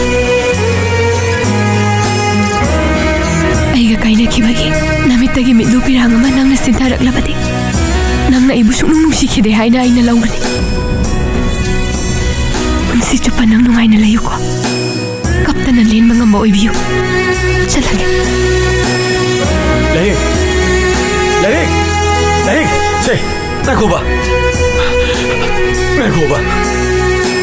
ꯑꯩ ꯉꯝꯃꯤꯗꯣ ꯋꯥ ꯈꯔ ꯉꯥꯡꯈ꯭ꯔꯦꯕ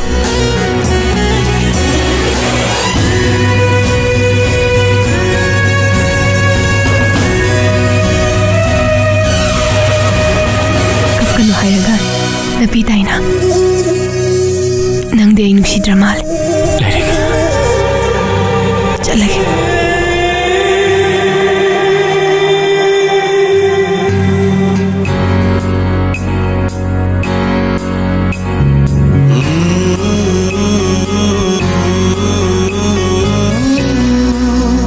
ꯆꯤꯡꯈꯩ ꯀꯩꯒꯤꯅꯣ ꯅꯪꯅ ꯑꯩꯕꯨ ꯃꯐꯝꯁꯤꯗ ꯏꯊꯟꯗ ꯀꯧꯔꯤꯁꯦ ꯅꯪ ꯆꯨꯔꯨꯞꯁꯨ ꯊꯛꯑꯕꯣ 나이tom 따라가다바 이기 분시시다 이기 머루바 마티람만이다 낭디 레리카주 얌 싸나자비니 아이기 싱나바 레이브싱시 아무따디 고한비요 낭나 이기 땡 아무따 빵비요 ꯑꯩꯅ ꯄꯥꯡꯕ ꯉꯝꯕ ꯃꯇꯦꯡ ꯑꯣꯏꯔꯗꯤ ꯑꯩ ꯄꯥꯡꯒꯦ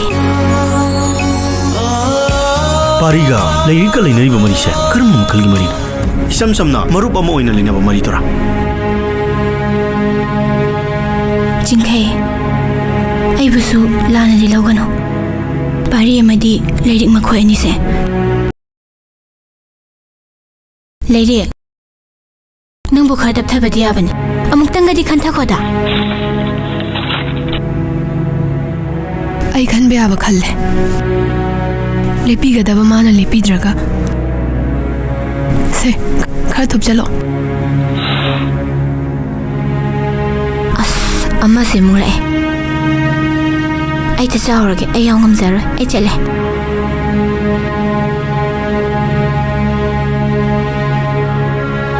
ꯀꯩꯅꯣ ꯂꯩꯔꯦ ꯍꯥ ꯅꯪ ꯅꯁꯥꯒꯤꯗ ꯈꯜꯂꯤꯁꯤ ꯀꯔꯤꯒꯤꯅꯣꯕ ꯑꯩꯅ ꯀꯩꯗꯧꯔꯒꯦ ꯅꯪꯅ ꯁꯨꯃꯥꯏꯅ ꯉꯥꯡꯉꯤꯁꯤꯕꯣ ꯈꯨꯗꯛꯇ ꯍꯦꯛꯇ ꯗꯤꯁꯤꯖꯟ ꯂꯧꯔꯤꯁꯤꯕꯣ ꯁꯤꯕꯨ ꯆꯨꯝꯃꯤꯕ꯭ꯔꯥꯕ ꯍꯥ ꯑꯩꯉꯣꯟꯗꯁꯨ ꯁꯦꯒ ꯃꯥꯏꯒ ꯄꯥꯎ ꯑꯝꯇꯁꯨ ꯍꯥꯏꯗꯦ ꯀꯔꯤꯅꯣꯕ ꯀꯃꯥꯏ ꯇꯧꯔꯤꯅꯣꯕ ꯁꯦ ꯍꯧꯖꯤꯛ ꯈꯪꯉꯤꯁꯦ ꯌꯥꯔꯕ ꯅꯠꯇ꯭ꯔꯣ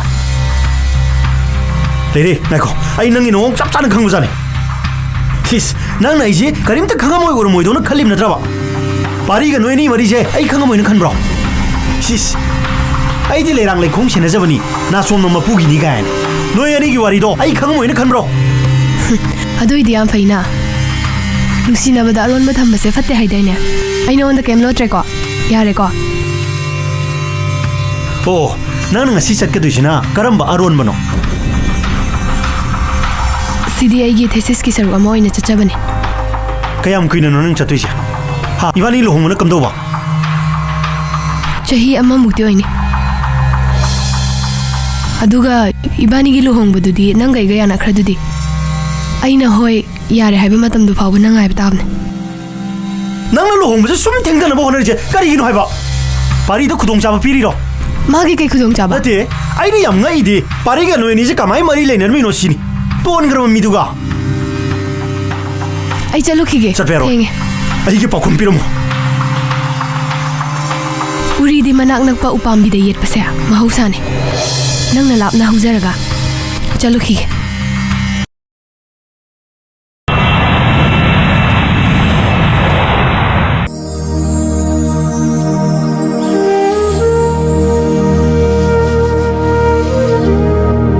이붕어 nangna sangadoribasina kari numitamuk sangba taraba ima aisha handa kya tasida sangasirana ka aduda wari masum laikai tadabasida samumnodana dum leiro aigi isanu pise lairik laisu ningthina hairi haibabune masi angang masi ising singdabadona tawbama yauri ne mase kamai tawdana romi mana usuba nupadu da mana ngako nong tu ngaiko abo aidi lerikna thesis ki naiduna bangalore sakrisa ai singaba kharlei mana tawse pari du khudong cha pi ma aduna bu ngahana lohongba yabagi matam hen toba matam sida sikang khangdana mana leithok ka leisinga tawduna lerisi isa yo ado isa na hari do ipa la le su hairoi adubo ai khoina ngasi thabak thorum ma pangthok pada apabasu khangidabani fatabasu khangidabani aduga puning sagat pa wakhalna pakat ke khaliba thabak to khak mangaloi dabani se ipan hari se si wan tok tine lerik to thesis ki saruk ama oina chatkiba kaktani maga le rudoi se so magi hek pomina banatraba so magi amatang ngairaba mabungi maraktani अदो माने हेक थोलपगा मागे thesis to submit तौरबदी माना promise तौरमे थबक तो माई पाए अदो मधु फाउदंदी Nighy Simu ꯑꯩꯒꯤꯗꯤ ꯄꯥꯕꯨꯡꯅ ꯇꯥꯛꯄꯤꯔꯤꯕꯗꯣ ꯅꯁꯥꯅ ꯈꯪꯖꯔꯦ ꯑꯩꯅ ꯆꯤꯡꯅꯕ ꯈꯔ ꯂꯩꯕꯗꯣ ꯏꯃꯥ ꯄꯥꯕꯨꯡꯗ ꯆꯝꯅ ꯁꯨꯝ ꯍꯪꯒꯠꯆꯕꯅꯤ 이마가 빠붕거나 나사생이 시판이 해보도 나사수 좀 야자래 파래 빠붕 이마 아이 뭐 욕자게 파래 요러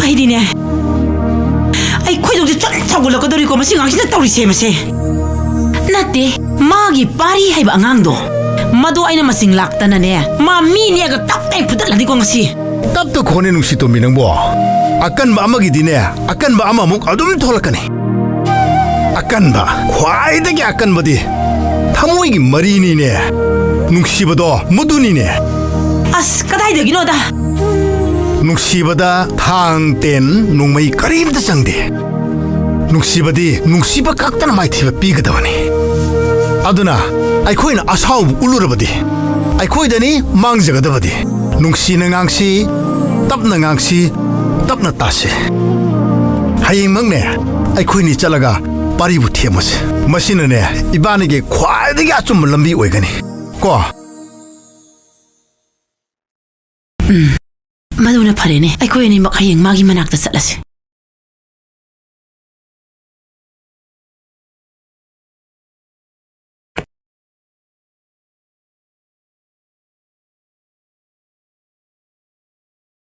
이붕아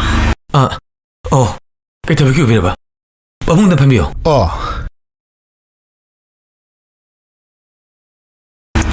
시달 레이바 마얌시부 이붕어는 로이나 살리로 나때 짠부디 앙한명을 잼미나보네 대전 갔다 이순 도잡네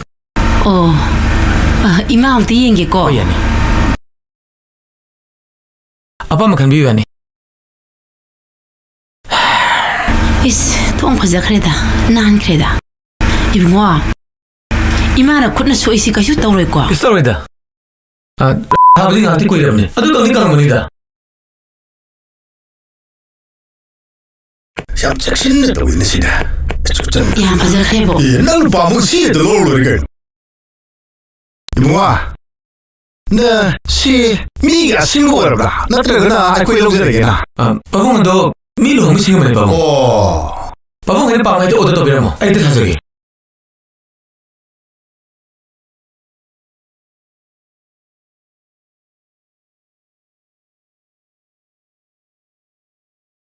이붕아 난 아이코이시 까나까나 어디 강하우라 강제디보 하이디 하루 텐지리보 아이나 레리키 빠붕이 아두가 레리키 이마 강하우라 홈식디야 잉웨 아이코이나 라이세 우뿌레바 락바수 나떼 낭기 टेबल सबकी उपुनसिंग मयामसिंग सु येंग बलाक बनते हौजिकती खंगलमनी ने हम वारी सासी अदुम याने दुम हाइबियो पम इमाना सदाहनी मदो सेंगना ताबियानी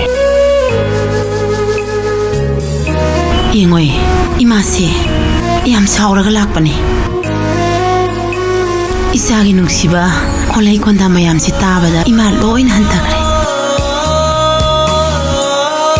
इसादी इंग तपी इसादी ने वखन खंथबा ngamgadaba mali nang imana sinagadaba wafam singse nang ngakpa ngamnaba hotnagadaba niko yengoy nangga lairika lainariba marise ima loina khangi marisi asumba oidabasu yai nakhoyani se matam pumbagi laptop naro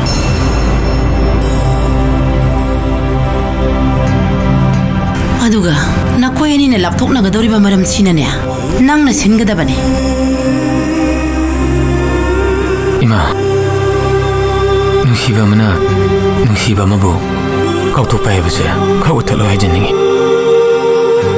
ꯅꯨꯡꯁꯤꯅꯔꯤꯕ ꯃꯤꯁꯛ ꯑꯅꯤꯗꯣ ꯄꯨꯟꯁꯤꯒꯤ ꯑꯣꯏꯅ ꯂꯩꯃꯤꯟꯅꯈꯤꯗꯕꯗꯤ ꯌꯥꯏ ꯑꯗꯨꯕꯨ ꯑꯃꯅ ꯑꯃꯕꯨ ꯅꯨꯡꯁꯤꯅꯗꯕ ꯅꯤꯡꯁꯤꯡꯗꯕ ꯉꯝꯅꯤ ꯍꯥꯏꯕꯁꯦ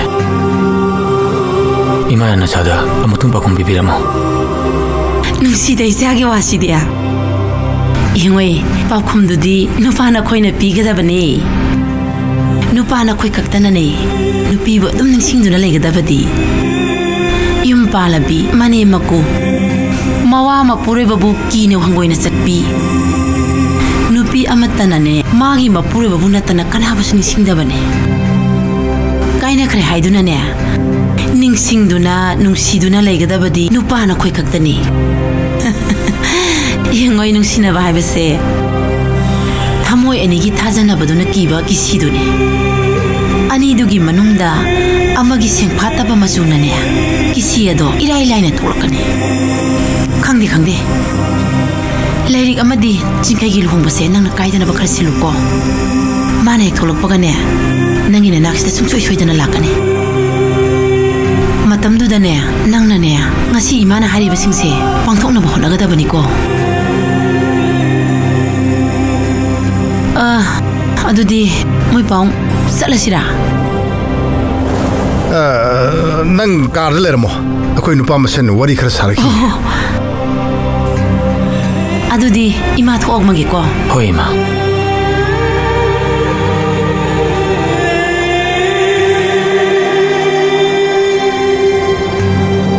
namana huzik ngang kiba mayam duda aina wa mo ngang drisya nang kai no khangbra khangdi upo ai sunu pani ne yaning da ba point khri yawmani ne namana haibu duda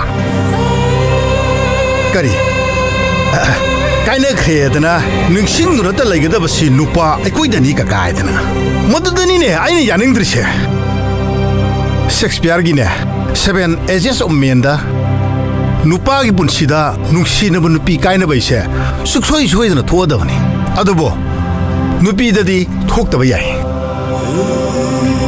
makoi ne hek pamjaba nupa da leiba ngami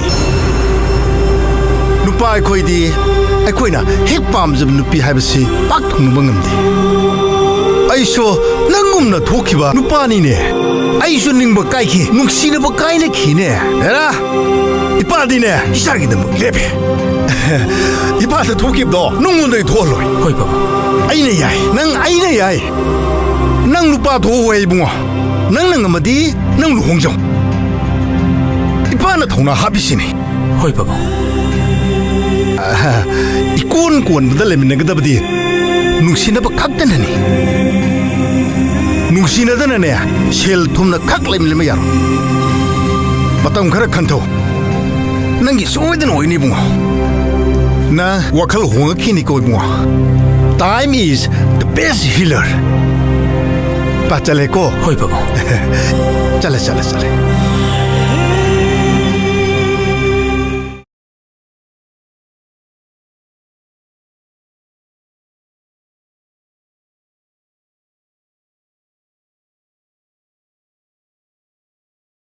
Hey tunanda 에이 짝도 보도록 짝짝하게 그래 담소 뽕 달시고 짝짝지고 너희는 빨리 짝짝하도록 하?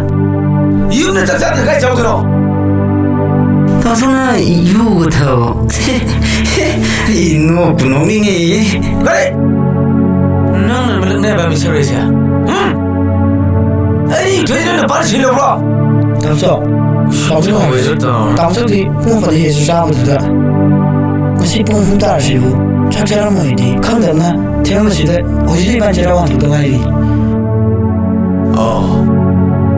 ai chak chalu phau na bani na mundra chakla ba ha huina ma cha yoga le tu on li de to ri ne na koi bu le re su ta ban biri ba ha na ko tholi ba se kana ma bande na ba ha ba na si di na ta jab sar na koi ju na sa palet pai ba me dina ha na sa se pai ja kro chalo bene sai tai un jinjak do na sa thi choro no ne thu ko pai ro chalo tamso aduda haibi gano ko tamso ko sak to ko adum thongjarage 담소 아쿠 란제 담소 그 ꯑꯩꯈꯣꯏꯁꯤ ꯑꯃꯨꯛ ꯆꯥꯛ ꯊꯣꯡꯅꯕ ꯇꯧꯖꯔꯒꯦ ꯇꯥꯃꯣꯆꯧ ꯇꯥꯃꯣꯆꯧ ꯑꯗꯨꯃꯥꯏꯅ ꯇꯧꯕꯤꯅꯣꯕ ꯌꯦꯡꯕ ꯌꯥꯝ ꯅꯨꯡꯉꯥꯏꯇꯦꯕ ꯇꯥꯃꯣꯆꯧ ꯉꯝꯖꯔꯣꯏ ꯇꯥꯃꯣꯆꯧ ꯑꯩꯈꯣꯏ ꯁꯨꯡ ꯉꯝꯖꯔꯣꯏ ꯇꯥꯃꯣꯆꯧ ꯅꯣꯏ ꯑꯣꯏꯗꯕ ꯉꯥꯡꯒꯅꯨꯅꯦ ꯅꯣꯏꯅ ꯑꯣꯏꯗꯕ ꯉꯥꯡꯕꯁꯦ ꯑꯩꯅ ꯌꯥꯗꯦ ꯈꯪꯉꯤ ꯅꯠꯇ꯭ꯔꯣ ꯍꯥ ꯅꯝꯃꯥꯏꯁꯨ ꯊꯥꯖꯜꯂꯨꯔ ꯅꯣꯏ ꯄꯨꯟꯁꯤꯒꯤ ꯊꯥꯗꯣꯛꯂꯣꯏ ꯀꯥꯏꯅ ꯅꯨꯡꯁꯤꯕꯗꯅ ꯀꯌꯥ ꯃꯇꯝ ꯆꯪꯈ꯭ꯔꯕ ꯑꯗꯨꯒ ꯀꯥꯏꯅꯕꯗꯅ 이코포 파도와 까냐는 시하가 셋내는 행동을 잡기와 चलो चलो अबे बांसने आई बुनु शिवा थवाई पान बामत लेते मरने मान आनी शुदने पान अहुम शुदना आई का कानून थो नुशिले का कानून थो लो मैं शुदना आई के थवाई मना आई बुता दो मुझे करवा नहीं चलो 아무튼 레노 이나 चलो तमसो तुम्हें ताफी नो तमसो था तुम जब कोई मैं मोये तमसो कोई तमसो की साथ तो थोंजर के तमसो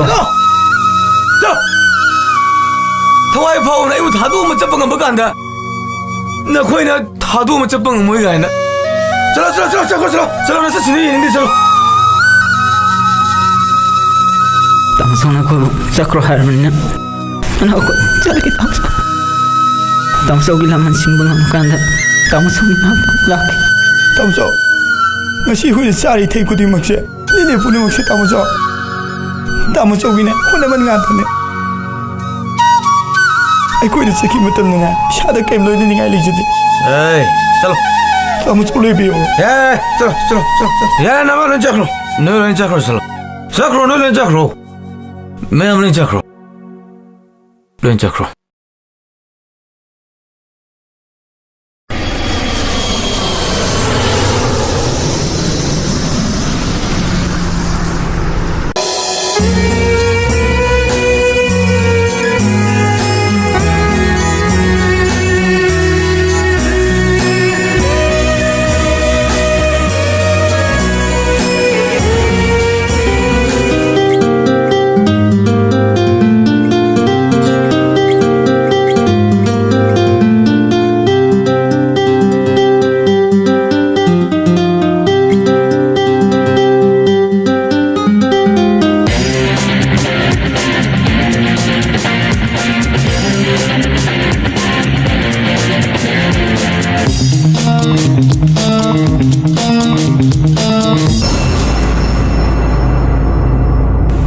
Soba. Ngakdang sida lengsin biramu ko.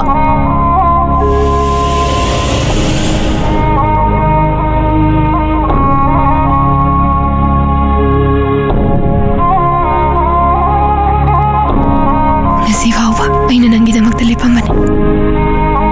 Ngasi haiba numit sidagi. Numit manganigi manungda ay nangginamangda luhongbang ngamdraba.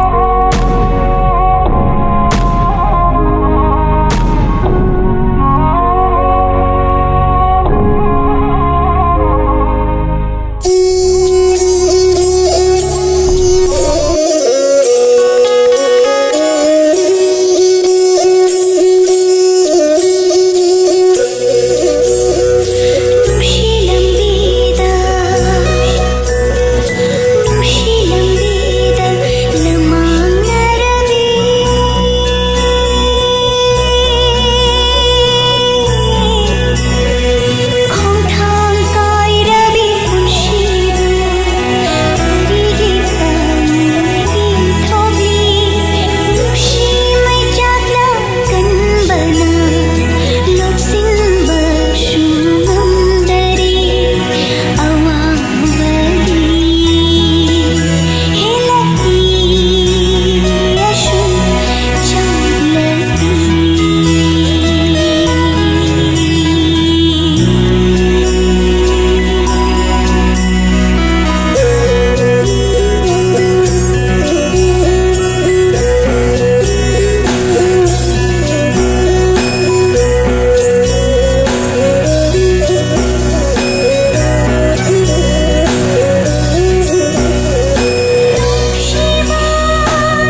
ꯃꯥꯕꯨ ꯂꯥꯛꯄꯨ ꯂꯥꯛꯀꯗ꯭ꯔꯥꯅꯦ?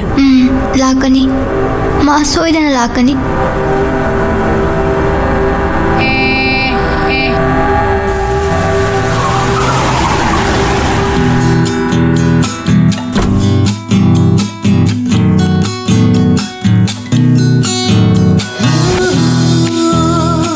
Se, acabar kaler ko ni. Lyric. Nang ngasi ay bu khangkhangawdana ningsingbro ksida haraw mangiduna thabuk pumba thadomaga nahakin nanakta chilaisini. Malem, ay nangonda yam lankre. Ay bu amta ngakpiyo ko.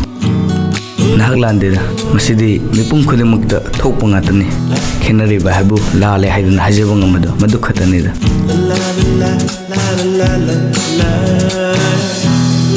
Ay ngasi nangonda wa amta haijage. Haraw haraw yabiyo ko. Hakchang nabu thawaina haibindana kanana haibe inni. Aingonda tharakpa misha amakha ibani thiminarusena haige tawbani. Hoi, phari chachilo.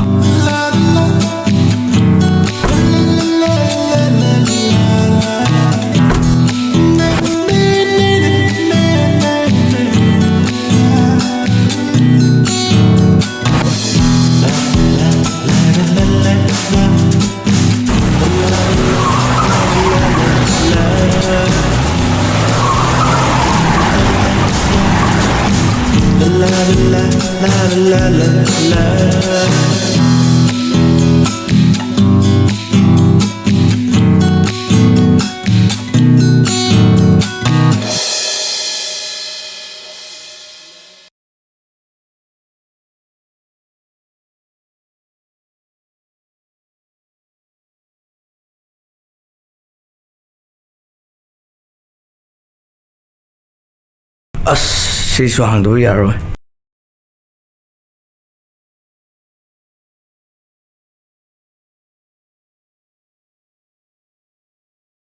Yaro ilase. Yadreba.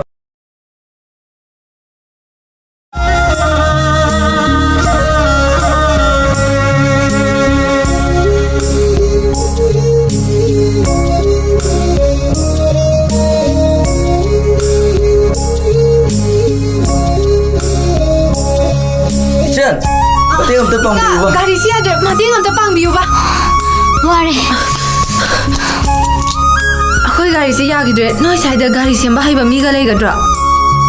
Akogi yumdi asida leire. Apala tawraga yahanse yaniye. Noi yum si Si leire ba? yawribo nangonda. Yumda Atoy changase. gari si amta iminase. Mateng amta pangbiyo. Yani. Mateng pangke.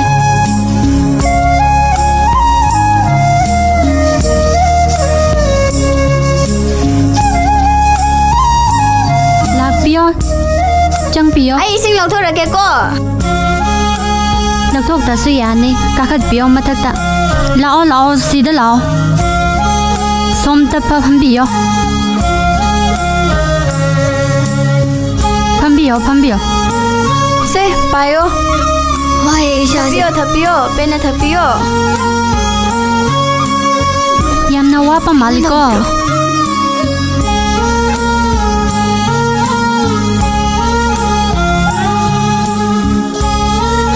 Singbudi thae ado ita kari jagani.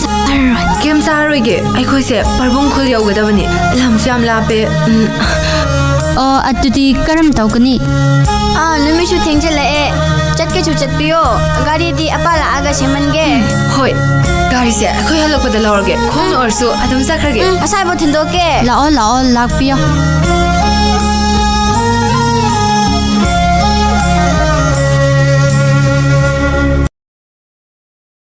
Ipa inu pithining ay phanta lining te ay nilai sutari sutamning tarai imana pa macha machuloi lan laina khra ay karam na lek tam kani ay ching da chom lai ta ke ipa Larik ta na tam ke hatta tan matu thibi ke ane khal gale masi ke angat masi ay phuk am ke ta mate phanta lining te ay sunglai lining te khun da chom lai ta ke ipa ako kising da di isko se patra ga masi ke angat se masi phuk ke mate le ipa tal ay te masi ta ning te Kainom ta hangjage ba?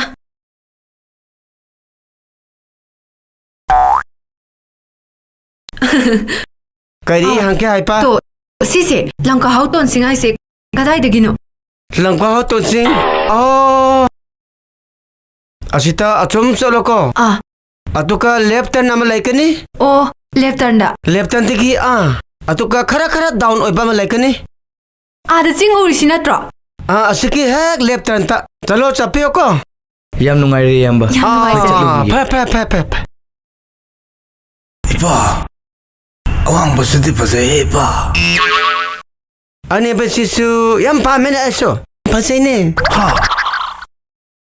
Mama sa son pa rin na wakala makhan pa niya tayo so. Oh, ipa.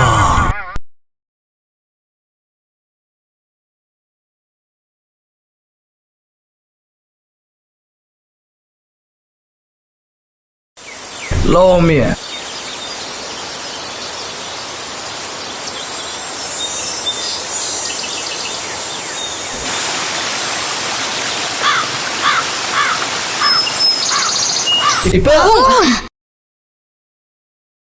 Ipaw na ningdo na lakpo neba. Ko impal lagi ni arapa day neba. Oh, leramo, palake ko. Ako impal lagi lakpa ni.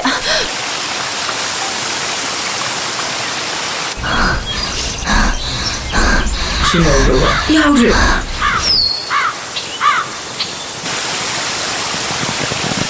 Piro ay sabot.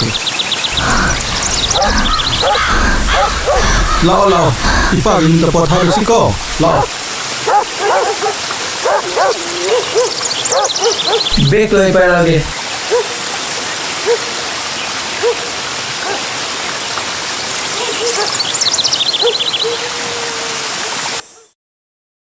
Lao, tungti ilo lao.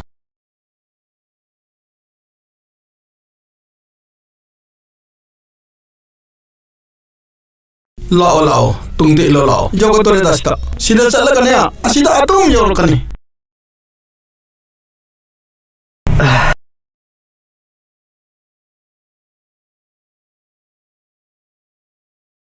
ꯑꯩꯈꯣꯏꯅ ꯂꯥꯛꯏꯁꯦ ꯆꯤꯊꯤ ꯑꯃ ꯑꯩꯉꯣꯟꯗ ꯍꯥꯏꯗ꯭ꯔꯕꯁꯨ ꯏꯄꯥ ꯈꯪꯉꯤ ꯃꯁꯤꯗꯒꯤ ꯆꯍꯤ ꯈꯔꯒꯤ ꯃꯃꯥꯡꯗ ꯅꯤꯄꯥ ꯑꯃ ꯑꯩꯒ ꯊꯦꯡꯅꯈꯤ ꯃꯍꯥꯛꯅ ꯑꯩꯉꯣꯟꯗ ꯂꯥꯏꯔꯤꯛ ꯀꯧꯕꯤ ꯅꯨꯄꯤ ꯏꯝꯐꯥꯜꯗ ꯂꯩꯕꯤ ꯑꯃꯗ ꯄꯤꯕꯤꯌꯣ ꯍꯥꯏꯗꯨꯅ ꯆꯤꯊꯤ ꯈꯔ ꯁꯤꯟꯅꯕꯅꯦ ꯅꯨꯄꯥꯗꯨ ꯊꯋꯥꯏ ꯌꯥꯝꯅ ꯋꯥꯕꯁꯨ ꯃꯥꯜꯂꯦ ꯇꯨꯕꯨ ꯑꯩꯅ ꯏꯝꯐꯥꯜꯗ ꯆꯠꯄ ꯃꯇꯝꯗꯗꯤꯀꯣ ꯂꯥꯏꯔꯤꯛ ꯀꯧꯕꯗꯤ ꯊꯤꯕ ꯐꯪꯗꯕꯅꯤ ꯑꯩꯁꯨ ꯅꯨꯄꯥꯗꯨꯅ ꯌꯥꯝꯅ ꯂꯨꯅ ꯍꯥꯏꯃꯟꯕꯗꯨꯗ ꯆꯍꯤ ꯀꯌꯥ ꯆꯪꯅ ꯊꯤꯕꯤꯕꯅꯦ ꯐꯪꯕ ꯀꯧꯕ ꯂꯩꯇꯦ ꯄꯣꯁꯇꯁꯨ ꯀꯌꯥꯔꯛ ꯊꯥꯕꯅꯦ ꯑꯗꯨꯝ ꯔꯤꯇꯟ ꯂꯥꯛꯄꯅꯤꯅꯦ ꯑꯗꯣ ꯑꯔꯣꯏꯕ ꯑꯣꯏꯅ ꯊꯤꯕꯗꯗꯤꯀꯣ नुपा अमना लैरिकपो खंगे हाइदुना सिटीसिंग तो लोपीबने ऐसु जामना हरावबने कइनो लैरिक कोमी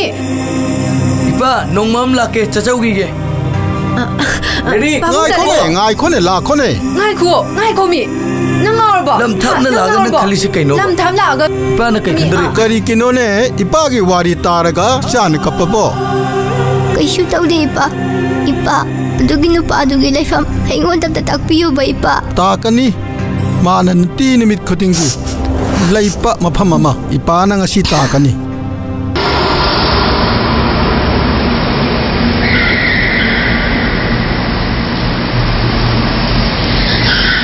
इबे मा कइ लोगे हबनो कइसु लौरे आई कइनो महंगे ना तौबने कइनो हंगने अखोइ स्वाइदा थाइना लैरि कौबी मा लैरम लैरिक कौबी हारिसी अखोइ साइददी ओ नोइ नेने मा बेंगलोर दा लैदाइना मदु थाइना स्कूल कॉलेज तदी लैरिक कौगीगुम तौनी मदु अखोइ नदी तुम्बी हार खंगनै मदु मंगारे अखोइ साइदा लैरिसे ओ अदु आई चलुखिगे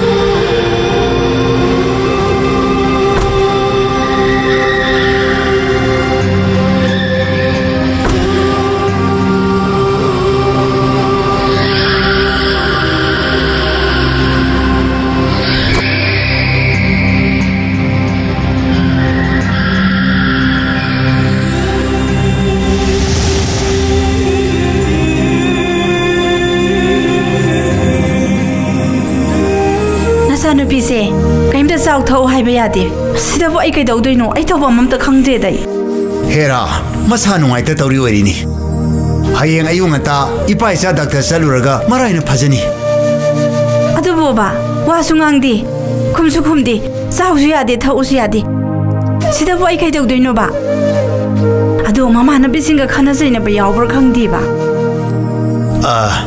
आई कौगे बेमा बेमो इपागी लेरी हाय कौ बतादी नोंग द चंगा आंगांग दो कौसु चलो होय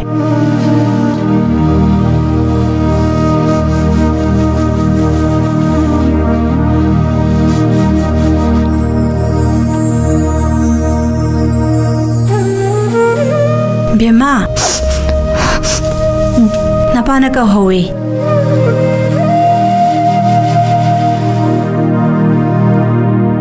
से लाओ से लाओ बसे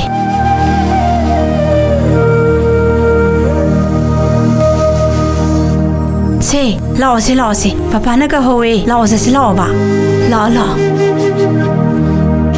लाओ संगो ला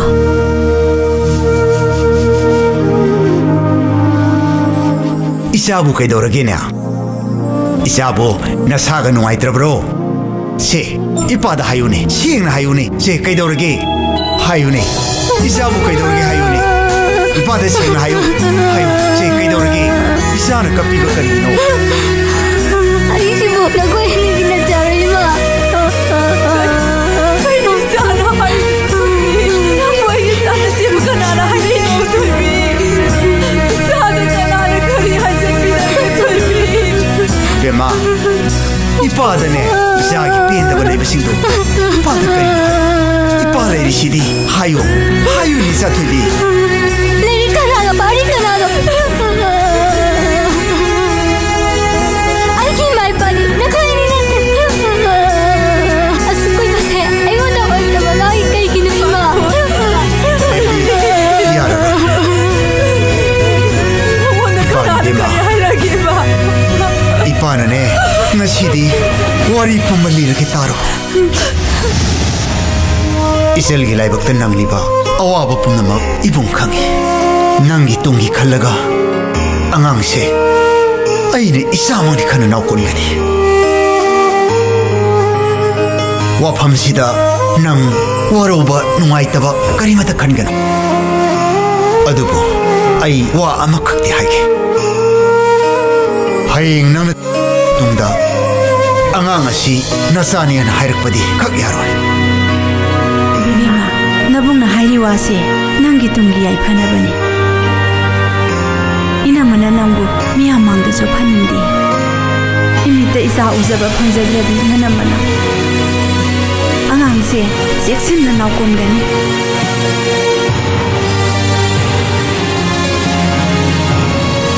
मामादी ताचौगी वांग से पाकुम सिबो आइना करम न पीदोइनो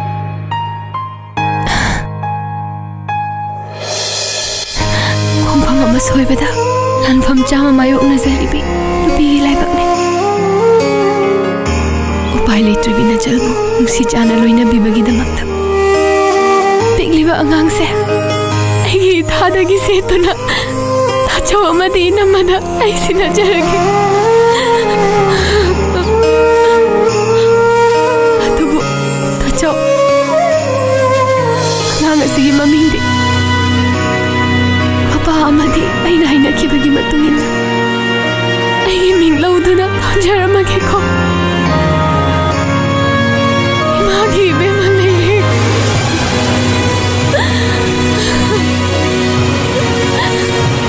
इमाबुदी वारोखनुको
ꯂꯩꯕꯒꯦ?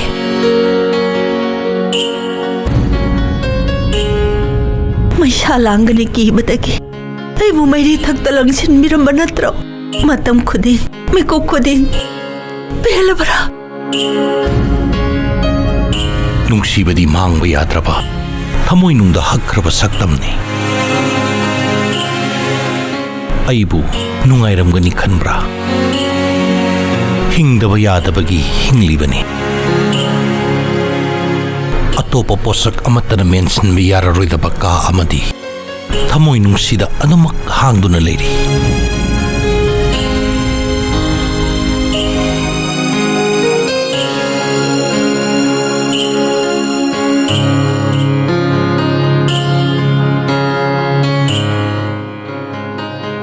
ꯅꯪꯗꯤ ꯀꯝꯗꯧꯔꯤ?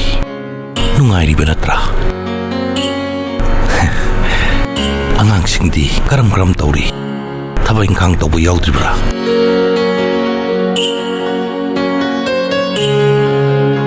시박의 미꿈도 ngaina ngaina 아직바 hingi 다 타완가 마루모이 누나렐리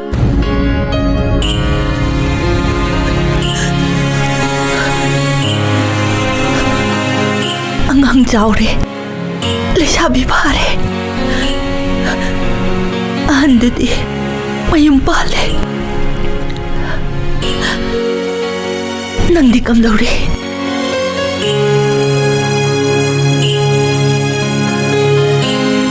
ꯑꯩꯗꯤ ꯑꯉꯥꯡ ꯆꯥꯎꯗ꯭ꯔꯤꯗ.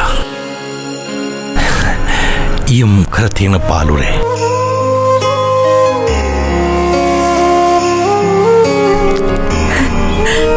ꯆꯤꯟꯊꯤꯕ ꯍꯧꯖꯤꯛ ꯐꯥꯎꯕ ꯑꯣꯏꯗꯕ ꯉꯥꯡꯉꯤꯅꯦ. ꯑꯩꯅ ꯈꯪꯗꯕꯒꯤ ꯃꯑꯣꯡꯅꯤꯅꯦ. ꯆꯤꯟꯊꯤꯕꯤ ꯏꯕꯦꯝꯃ, ꯅꯪꯅꯁꯨ ꯑꯣꯏꯗꯕ ꯉꯥꯡꯂꯤꯗꯨꯗꯤ ꯍꯧꯖꯤꯛ ꯐꯥꯎꯕ ꯃꯔꯧ ꯍꯟꯂꯤꯅꯤ.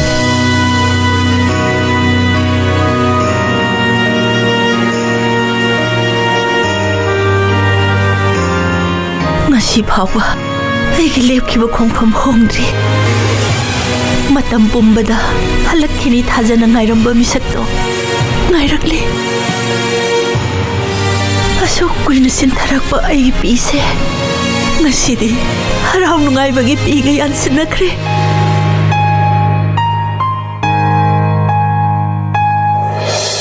Matam kaya taisin mengamdraba aigi thamoise. Ngasidi mapam khangdraba mirul amasongnei. Pendaba waraw pa punnamaksu makibagum tawi. Ay nahingliba makay nanggi melugi pirang taitokani. Nang kaurabo ay nanapitahan nga no haibado ay manong sidrabo nangdi singkay galuhong kradudi aduga karam na yung palam dribano ay luhong kiti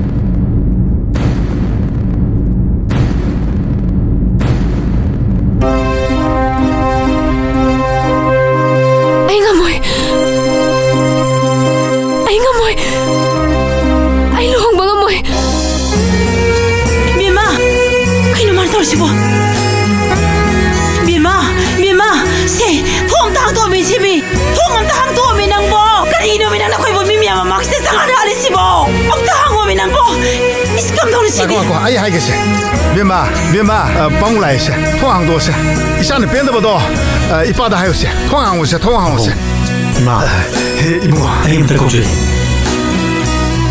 ai ri ai ne thom dang do se ai ne thom dang do ba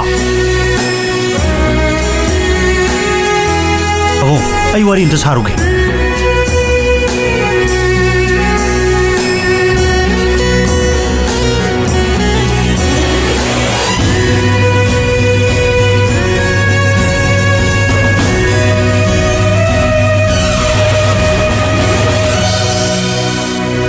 ꯑꯩꯅ ꯅꯪꯕꯨ ꯊꯃꯣꯏ ꯁꯦꯡꯅ ꯅꯨꯡꯁꯤꯔꯕꯁꯨ ꯅꯪꯅ ꯑꯩꯕꯨ ꯊꯃꯣꯏ ꯁꯦꯡꯅ ꯅꯨꯡꯁꯤꯕꯤꯗꯕꯅꯤꯅ ꯅꯪꯒ ꯑꯩꯒ ꯌꯨꯝ ꯄꯥꯟꯃꯤꯟꯅꯕ ꯍꯥꯏꯕꯁꯦ ꯑꯣꯏꯊꯣꯛꯑꯣꯏ ꯅꯨꯡꯁꯤꯅꯕ ꯍꯥꯏꯕꯁꯤꯗꯤ ꯀꯠꯊꯣꯛꯄꯅꯤ ꯍꯥꯏꯅꯩ ꯅꯪꯒꯤꯗꯃꯛ ꯉꯁꯤ ꯑꯩꯅ ꯀꯠꯊꯣꯛꯂꯕꯅꯤ ꯏꯀꯥꯏꯕꯁꯤ ꯄꯨꯗꯨꯅ ꯑꯩ ꯌꯨꯝ ꯆꯠꯈ꯭ꯔꯒꯦ ꯆꯤꯡꯈꯩ ꯅꯪꯅ ꯑꯩꯕꯨ ꯂꯥꯟꯅ ꯂꯧꯕꯤꯗꯕꯁꯦ ꯃꯁꯤꯒꯤꯗꯃꯛꯇ ꯑꯩ ꯅꯪꯕꯨ ꯊꯥꯒꯠꯆꯔꯤ ꯑꯩꯁꯨ ꯎꯈꯤꯒꯦ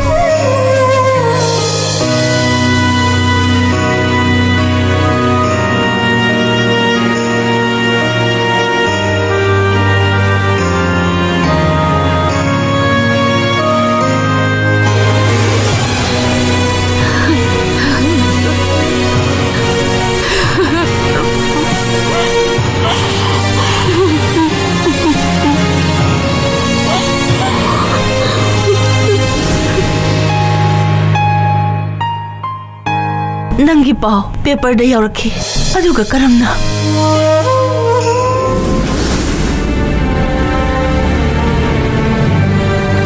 1995 ꯅꯕꯦꯝꯕꯔꯒꯤ ꯇꯥꯡ 13 ꯂꯥꯏꯕꯛ ꯊꯤꯕ ꯊꯧꯗꯣꯛ ꯑꯗꯨꯗ ꯑꯩꯕꯨ ꯈꯨꯟꯖꯥꯁꯤꯡꯅ ꯑꯩꯒꯤ ꯄꯨꯟꯁꯤ ꯀꯟꯕꯤꯔꯛꯈꯤ ꯅꯪꯁꯨ ꯆꯤꯡꯈꯩꯒ ꯂꯨꯍꯣꯡꯈ꯭ꯔꯦ ꯈꯜꯂꯨꯕꯅꯤꯅ ꯑꯩꯒꯤ ꯄꯥꯔꯤ ꯍꯥꯏꯕ ꯃꯤꯡ ꯑꯁꯦ ꯃꯇꯝ ꯆꯨꯞꯄꯒꯤ ꯑꯣꯏꯅ ꯃꯥꯡꯍꯟꯈꯤ ꯂꯣꯛ ꯃꯆꯥ ꯍꯥꯏꯕ ꯈꯨꯟꯖꯥꯁꯤꯡꯅ ꯊꯣꯟꯕꯤꯕ ꯃꯤꯡ ꯑꯁꯤꯒ ꯂꯣꯏꯅꯅ ꯑꯩ ꯁꯤꯡꯂꯛꯇ ꯃꯇꯝ ꯀꯌꯥ ꯁꯥꯡꯅ ꯋꯥꯅ ꯂꯦꯜꯂꯛꯈꯤ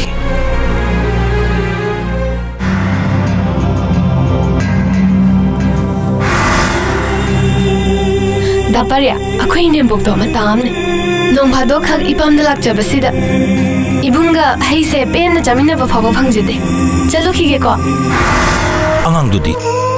angangdu hingliba natra nupara nupira ai nangoda yamna lanikre ai bu waroribra angangdo tikta kaidana leire nupini krai ipagi bema Bema, nang ipabu harugunu ko. Ipara nang muna taylure, nang ipabu harugunu ko. Nang kauro bro. Ibani na hai nikibado. Ekoi nigi ahan ba phang bai chado. Nupa oiraga na nangi na ming lauraga thonsi. Nupi oiraga na aigi ming lauraga thonsi hai nikibado. Nang na ingon na tharak pa chithi sing do. Ai na phang bagi mahutta. Ichana oina phang bagi. Chano pinamu engona tharak pa dekhi. Akoi punna thengnari basin.